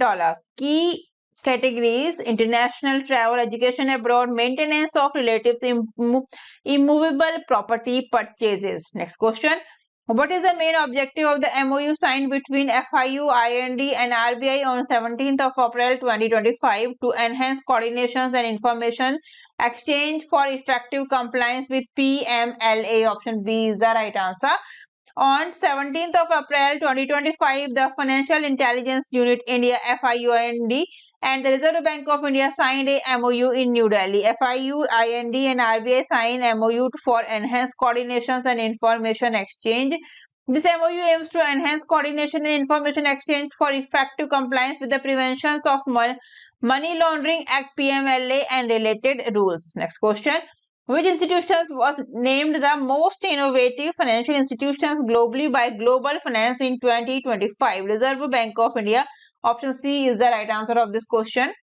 RBI was awarded for its Unified Lending Interface, a revolutionary initiative simplifying access to credit. ULI improves lender access to borrowers' financial data, streamlining and enhancing transparency in the lending process. Next question. As per the RBI, what is the FPI investment limit in government securities as a proportion of the outstanding stock for financial year 25-26? 6%. Option A is the right answer. Unchanged percentage limit. The percentage limit for FPI investment as a proportion of the outstanding stock of security will remain the same as the previous financial year. Government securities 6%, state government securities SGS 2%, corporate bonds 15%. You can check the table. Next question. Who has been appointed as the executive directors by the Reserve Bank of India? Dr. Ajit Ratnakar Joshi. Option B is the right answer of this question. Next, RBI and DAS launched nationwide campaigns to boost financial literacy. NCFE, National Center for Financial Education. RBI and the NCFE have launched a nationwide financial literacy campaign to promote financial awareness and inclusion. This initiative implemented under the National Strategy for Financial Education (NSFE) aims to empower diverse sections of society with essential financial knowledge and skills. Special programs are being conducted across different age groups, particularly targeting youth below 18 years and senior citizens above 60 years. Important key highlights of the financial literacy campaign. First, financial literacy centers initiative. Next, RBI कहता है campaign. Next, mass media financial awareness campaign. Next, financial awareness messages fame booklet. Next, financial education programs by NCFE and CFL. Next, NCFE National Strategy for Financial Education NSFE. Next, financial literacy program in Northeast India. Next, Pan India Financial Literacy and Inclusion Survey 2017. Last, Government Commitment in Financial Inclusion. Next question. Which two institutions signed the Second Amendment and Restatement Agreement of the Bilateral Swap Arrangement BSA? Right answer, Bank of Japan and Reserve Bank of India. Option D is the right answer of this question. The Bank of Japan, acting as an agent for the Ministry of Finance of Japan and the Reserve Bank of India, signed the second amendment and restatement agreement of the bilateral swap arrangement BSA. The BSA is a two-way arrangement where both authorities can swap their local currencies in exchange for the US dollar. The size of the BSA remains unchanged, that is up to 75 billion US dollar. Japan and India believe that the BSA, which aims to strengthen and complement other financial safety nets, will further deepen financial cooperation between the two countries and contribute to the regional and global financial stability. Next question. Which department of the RBI compiled the regulations at a glance handbook? Right answer, Department of Regulation, DOR. Option C is the right answer of this question. The Reserve Bank of India has released the Regulations at a Glance handbook compiled by the Department of Regulations to provide a broad overview of the regulatory landscape across various activities and entities. Organized into 6 chapters, it presents a tabular summary of major regulations issued by the DOR. Next question. What was the total penalty imposed by the Reserve Bank of India on HSBC? 66.60 lakh rupees. Option B is the right answer. RBI imposed a penalty of rupees 66.60 lakh on HSBC and 33.10 lakh rupees on IIFL Samasta Finance. HSBC outsourced the disposal closure of anti-money laundering alerts to a group company. HSBC failed to report unhedged foreign currency exposures of certain borrowers to credit information companies. HSBC opened saving deposit accounts for ineligible entities. IIFL Samasta Finance charge interest on loans before actual disbursement or check issuance. Next question. Which organization presented the Digital Transformation Award 2025 to RBI? Central Banking London. Option C is the right answer. The Reserve Bank of India won the Digital Transformation Award 2025 on 15th of March 2025. Awarding body, the award was presented by the Central Banking London. Recognitions acknowledge RBI leadership in digital innovation and operational improvements. Key initiatives: Saarthi system launched 2023 Jan. Digitized internal workflow, improved record keeping, data analysis and operational efficiency. Next, Pravaha platform launched May 2024, simplified regulatory processes for external stakeholders and integrated seamlessly with the Saarthi system for transparency and secure operations. Next question. What is the primary objective of the nationwide financial literacy campaign launched by RBI and NCFT on 11th of March 2025? To empower individuals with financial awareness and fraud prevention skill. Option B is the right answer. On 11th of March 2025, the RBI and the NCFE, National Center for Financial Education, launched a nationwide financial literacy campaign to promote financial awareness and inclusion across India. RBI and NCFP launched nationwide financial literacy campaign. Important key highlights: target group, initiatives, topics covered, objectives. Next question. What is the minimum net worth requirement for an entity to be recognized as an SRO under RBI AA framework? Right answer, rupees 2 crore. Option B is the right answer of this question. RBI introduced a framework for recognizing SRO, self-regulatory organizations, within the account aggregator AA system. The initiative aims to enhance governance, promote best practices, and ensure sustainable growth of the AA ecosystem. Important key highlights: eligibility, responsibility, application process, significance. Next question. As per the Reserve Bank of India report, which non-banking financial company faced the highest penalty of rupees 40 lakh imposed by the RBI for non-compliance with P2P lending regulations? Right answer, Fair Assets Technology India is the right answer. Option B. RBI has imposed total penalty of 76.6 lakh rupees on 4 non-banking financial companies for non-compliance with its P2P lending platform regulations. Fair Assets Technology India faced the highest penalty of rupees 40 lakh. Bridge Fintech Solution and Raise D P2P Financial Services were raised fine rupees 10 lakh. Next question. What is the main objective of the RBI कहता है campaign? Promoting safe banking practices through multimedia channel. Option D is the right answer.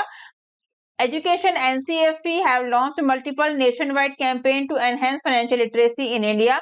Lead banks have been directed to establish financial literacy centers to conduct special awareness camps. The RBI कहता है campaign promotes safe banking practices through multimedia channels, while mass media awareness program educate people across different age groups. To standardize financial education, RBI has developed the financial awareness message fame booklet, which includes targeted content for different groups including senior citizens. Next question. What is the name of the initiative launched by the RBI यानी कि Reserve Bank Innovation Hub to promote financial innovation? What is the right answer? Option C, Design Sala is the right answer of this question. RBIH has launched Design Sala, an initiative promoting financial innovation through Human-Centered Design (SCD). The program was launched by Nandan Nilekani, chairman and co-founder of Infosys, at the Building for Billions event in Bengaluru. Design Sala focuses on developing financial solutions centered around real user needs, behavior, and experiences. About the RBIH, established 2021, headquartered Bengaluru, parent organization Reserve Bank of India यानी RBI, chairperson Chris Gopalakrishnan, co-founder of Infosys, and CEO Rajesh Bansal. Next question. What is the maximum education loan amount that Kuhu Finance can offer with its expanded lending capacity? Rupees 2 crore is the right answer. Option D. Kuhu Finance has received approval for NBFC license from the RBI student loan focused lending platform, allowing it to lend from its books along with partner NBFCs and banks. The license is set to significantly expand Kuhu lending capacity, enabling the firms to offer education loans of up to rupees 2 crore across various academic disciplines. About the Kuhu Finance was founded by Prashant Bhonsle in June 2021 in Mumbai after recognizing a critical gap in education financing for Indian students studying domestically. Next question. Recently, the RBI approval allowed RISPay to facilitate which type of transaction? Export and import payments. Option B is the right answer. RISPay has received in principle authorization from RBI to operate as a payment aggregator for cross-border PACB. The approval allows the company to facilitate both export and import payments under the Payment and Settlement System Act 2007. The authorization aligns with the RBI updated regulatory framework introduced in October 2023. Next question. Reserve Bank of India, Bank of Mauritius signed a MOU to promote use of local currencies for cross-border transactions. What type of transactions are covered under the MOU? Right answer, both current account and permissible capital account transactions. Option C is the right answer. RBI and Bank of Mauritius have signed a MOU to promote local currency transactions. The agreement facilitates cross-border trade using Indian rupee and Mauritian rupee (MUR). It covers current accounts transactions and permissible capital account transactions. About the Bank of Mauritius, established September 1967, headquartered Port Louis, Mauritius. Governor Ramakrishnan Sithanan. Currency issued Mauritian rupee (MUR). Next question. For how many additional years have RRB been allowed to amortize pension-related expenditure from financial year 25 onwards? Right answer, option C, 5 years is the right answer of this question. The Reserve Bank of India has allowed regional rural banks an additional 5 years from financial year 25 to amortize pension-related expenditure. The extension was granted due to difficulties in absorbing increased liabilities in a single year. Earlier, RRBs were permitted to amortize liabilities under the Employee Pension Scheme 2018 over 5 years from financial year 19. RRB must implement the pension scheme with effect from November 1st, 1993. If the expenditure is not fully charged to the profit and loss account in financial year 25, it can be amortized over a maximum of 5 years starting 31st of March 2025. Next, what is the revised risk weight for AAA rated NBFC after the RBI latest policy change? Right answer, option D, 20% is the right answer. RBI unveiled a pivotal policy adjustment by lowering risk weight for bank lending to NBFCs and microfinance institutions effective 1st of April 2025. Next question. What is the primary purpose of the RBI Data Mobile app? Providing financial and microeconomic statistics. Option B is the Right answer. RBI launched the RBI Data mobile app on 18th of Feb 2025. Here are the key features and benefits of the app.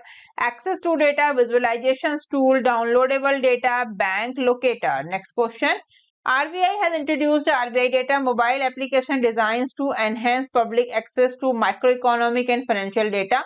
What type of data visualization tools are included in RBI Data? Interactive graphs and charts. Option B is the right answer.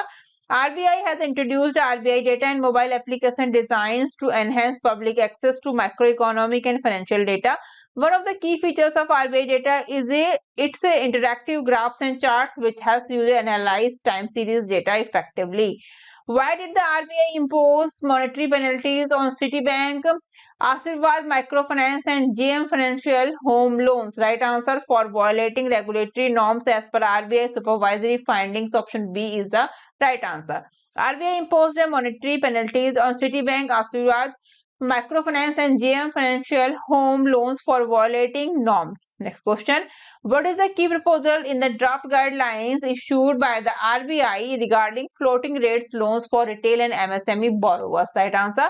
RBI proposes to remove foreclosure charge on floating rates loans for retail and MSME borrowers, including those for business purposes. RBI has issued draft guidelines proposing the removal of foreclosure charges on floating rate loan for retail and MSME borrowers, including loan granted to individual borrowers for business purposes. Next question. What was the primary objective behind the RBI approval of the voluntary merger of urban cooperative banks on 8th of Feb 2025 to strengthen the urban cooperative banking sector? Option B is the right answer. The RBI announced the approval of the voluntary merger of two pairs of urban cooperative banks on 8th of Feb 2025. The merger came into effect on 10th of Feb 2025. Important highlight is strengthening the sector, enhance stability, improve customer services. Next question. According to the Reserve Bank of India, set to launch rupees 50 denomination banknotes with updated signature. What changes have been made to the design of the new rupees 50 banknotes? The design remains identical to the existing rupees 50 banknotes. Option B is the right answer. RBI will soon release rupees 50 denomination banknotes in the Mahatma Gandhi series with the signature of newly appointed Governor Sanjay Malhotra. No change in design. The design of the new rupees 50 notes will remain identical to the existing notes in the Mahatma Gandhi series. Next question. What restriction has RBI placed on deposit withdrawal at New India Cooperative Bank? Withdrawal are suspended for 6 months. Option B is the right answer. RBI bars New India Cooperative Banks from issuing new loans and suspends deposit withdrawal for 6 months due to supervisory concerns and liquidity issues. RBI clarified that the bank's license is not cancelled and it will monitor the situations for further actions. Next question. Why did the Reserve Bank of India impose penalties on Ujjivan Small Finance Bank and Nainital Bank? Right answer, for non-compliance with regulatory norms. Option C is the right answer of this question. RBI has imposed monetary penalties on Sri Ram Finance, Ujjivan Small Finance Bank and Nainital Bank for non-compliance with regulatory norms. Penalty on Sri Ram Finance, penalty on Ujjivan Small Finance Bank, penalty on Nainital Bank. Next question. What is the primary purpose of the RBI introducing additional factor of authentication AFA for online international digital payments? Right answer. To enhance the security of cross-border transactions. Option B is the right answer of this question. RBI introduced AFA, additional factor of authentication for online international digital payments on 7th of Feb 2025. Detailed explanation, purpose, implementation, rationale and impact. Next question. What is the CPI inflation forecast for financial year 25 as projected in the Monetary Policy Committee MPC meeting 2025? 4.8%. Option C is the right answer. MPC Monetary Policy Committee meeting took place from Feb 5 to 7, 2025 at the RBI headquarters in Mumbai. The meeting was organized by the RBI and chaired by the newly appointed Governor Sanjay Malhotra. Here are the important key highlights: repo rate cut, neutral stance, and GDP growth projection and inflation forecast. Under which act Has the RBI sanctioned the recent UCB amalgamation? Banking Regulation Act 1949, option A is the right answer. Next question. Who is the heading the RBI committee responsible for evaluating applications for a universal bank license? Right answer MK Jain. Option C is the right answer. Next. What is the new loan limit per borrowers for small value loans for urban cooperative banks as per the RBI Feb 2025 announcement? Rupees 3 crore. Option A is the right answer. Next question. According to the RBI data released on 23rd of Feb 2025, what was the total outward remittances under the liberalized remittances schemes for the 9-month period from April to December 2024? Right answer 22.82 billion US dollar is the right answer of this question. Next question. What is the key features of RBI new policy showing small finance banks to offer pre-approved credit lines on UPI? Customers can instantly access short-term credit after providing explicit consent. Option C is the right answer. This move allows SFB customers to access short-term credit instantly through UPI, similar to how they use linked bank accounts on credit cards. Next question. Under RBI supervision, all registered Indian banks will have their website under bank.in to ensure authenticity. Registrations for bank.in will begin in April 2025 is the right answer. Option D. Next question. What is the theme of the RBI Financial Literacy Week 2025? Financial Literacy, Women's Prosperity is the right answer. Option B.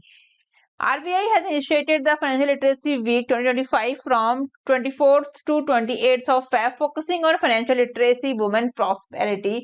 This annual event aims to educate women about managing finances, making informed decisions, and contributing to economic growth. By promoting financial literacy, the RBI seeks to bridge the gender gap in financial inclusion and empower women to participate actively in the economy.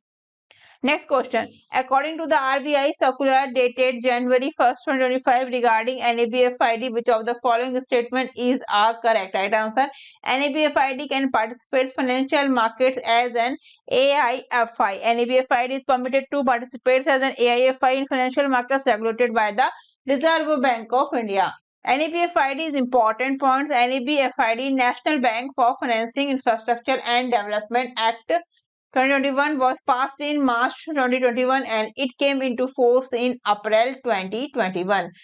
Important points. What is AIFI? AIFI, All India Financial Institutions, is a group composed of financial regulatory bodies that play a pivotal role in the financial market. Next question.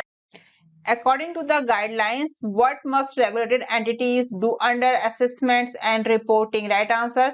Assess their involvement in DRS according to board approved policies. Option B is the right answer. These guidelines are aimed at regulated entities participating in DRS and address concerns around credit disciplines and moral hazards. Key points include assessments and reporting, prudent management, last resorts, model operating procedure, MOP. Next, under the new RBI rules, what is the status of an account that has no activity for over 12 months? Right answer, inactive. Option C. Key points: dormant accounts. These are accounts that have no activity for over 2 years. They will be closed under the new guidelines. Next, inactive accounts that with no activity for over 12 months will be also subject to closure. Next, zero balance accounts that have no balance will be closed to enhance banking security. Next, reactivations accounts holder can reactivate their accounts by updating their KYC details and making regular transactions. These measures are intended to improve banking security, reduce the risk of fraud, and enhance overall efficiency in the banking system. Next question. Under which act was the merger of NCBL with Cosmos Cooperative Bank approved? Banking Regulation Act 1949. Option A is the right answer. The merger effect from 6th of Jan 2025 will integrate NCBL 13 branches, 12 in Bangalore and 1 in Mysore into Cosmos Cooperative Banks. Next question. As per the RBI Master Directions on Credit Information Reporting, what is the entitlement for customers if their complaint is not resolved within 30 calendar days. Rupees 100 per calendar days. Option A is the right answer. Important key highlights: alerts for customers, reasons for rejections, compensation for delays, third party sharing, data quality index, faster updates.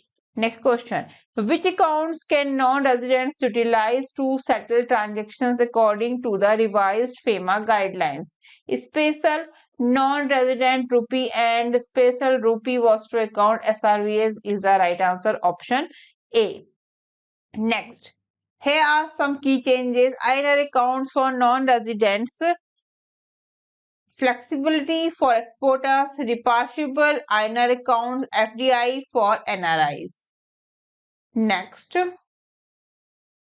for how long are NBFCs in the upper layer subject to enhanced regulatory requirements? At least 5 years. Option C is the right answer. On 16th of January 2025, the RBI released the NBFC upper layer list for 2024-25. This list includes major NBFCs such as Tata Sons Private Limited, Bajaj Finance Limited, LIC Housing Finance Limited, and Aditya Birla Finance Limited. Next, according to the RBI Payment System Report 2025, what was the total number of active credit cards in India as of December 2024? Right answer 108 million is the right answer of this question. The RBI Payment System Report 2025 was released by the RBI on Jan 27, 2025. This comprehensive report analyzes the trends in payment transactions over the last 5 years.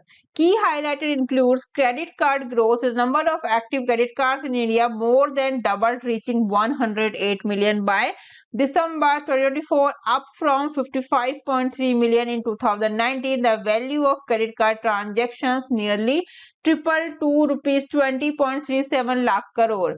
Digital payments. The report highlights a significant increase in digital payments driven by the rise of the UPI.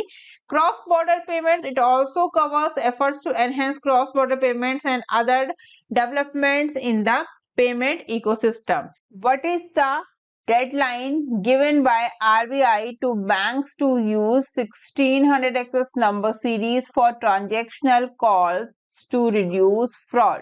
What is the right answer? Option D, 31st of March 2025 is the right answer of this question.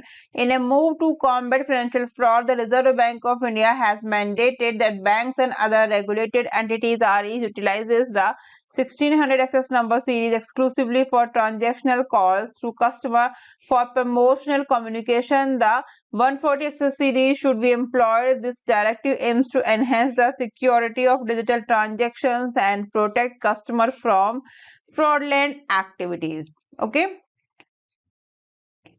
Next, policy rates and reserve ratio as on 22nd of December 2025. ठीक है, policy rate सबसे पहले हम देखेंगे. Policy repo rate 5.25%, standing deposit facility rate 5%, marginal standing facility rate 5.50%, bank rate 5.50%, fix reverse repo rate 3.35%, reserve ratio CRR 3% and SLR 18%. ठीक है, तो अभी तक करंट अपडेट आपको दिए गए हैं policy rates and reserve ratio. और आप लोगों को क्लास अच्छी लगे तो प्लीज एक हाइप जरूर दीजिए. और पीडीएफ परचेज अगर आप करना चाहते हैं इस क्लास का कंप्लीट पीडीएफ, तो आप लोग मुझे व्हाट्सएप कर सकते हैं. ये व्हाट्सएप नंबर आपको मेंशन है. ठीक है, कुछ भी क्वेरीज है, कुछ भी डाउट्स है, आप पूछ सकते हैं. और क्लास को हाइप जरूर देके जाइए. अदर स्टूडेंट्स को चैनल का नाम जरूर बताइए. लास्ट 1 ईयर आरबीआई सर्कुलर बहुत इंपॉर्टेंट है आपके आने वाले सभी बैंक एग्जाम्स के लिए. तो आपने अच्छे से पढ़ना है, कंटेंट भी अच्छे से पढ़ना है, लाइन बाय लाइन. ठीक है, और डिफरेंट सोशल मीडिया प्लेटफॉर्म पे भी मुझे आप लोग ज्वाइन कर सकते हैं. इन सभी के लिंक आपको दिए गए हैं. उसके अलावा भी हमारे चैनल पर अदर क्लासेस हैं, अगर आपने नहीं देखी हैं तो आप जाके जरूर देखिए. लास्ट 11 मंथ बैंकिंग में फाइनेंशियल अवेयरनेस और PIB series, PIB current affairs की हमारी सीरीज रही है. एंड नवंबर मंथ बैंकिंग में फाइनेंशियल अवेयरनेस. इसके अलावा आरबीआई सर्कुलर आप जाके जरूर देखिए लास्ट 6 मंथ का, और लास्ट 3 मंथ्स का हमारा बैंकिंग एंड फाइनेंशियल अवेयरनेस आ चुका है अक्टूबर, नवंबर एंड दिसंबर. वो क्लास भी आप लोग जाके जरूर देखिए, आपके लिए काफी हेल्पफुल रहेगा एग्जाम्स के पॉइंट ऑफ व्यू से. और ये सोशल मीडिया प्लेटफॉर्म है, ये भी आप लोग देख सकते हैं. ठीक है, तो अभी के लिए bye bye, take care, thank you, thanks for watching. जल्दी मिलते हैं हमारी नेक्स्ट क्लास में एक नए कंटेंट के साथ। तब तक के लिए bye bye, take care, thank you, thanks for watching.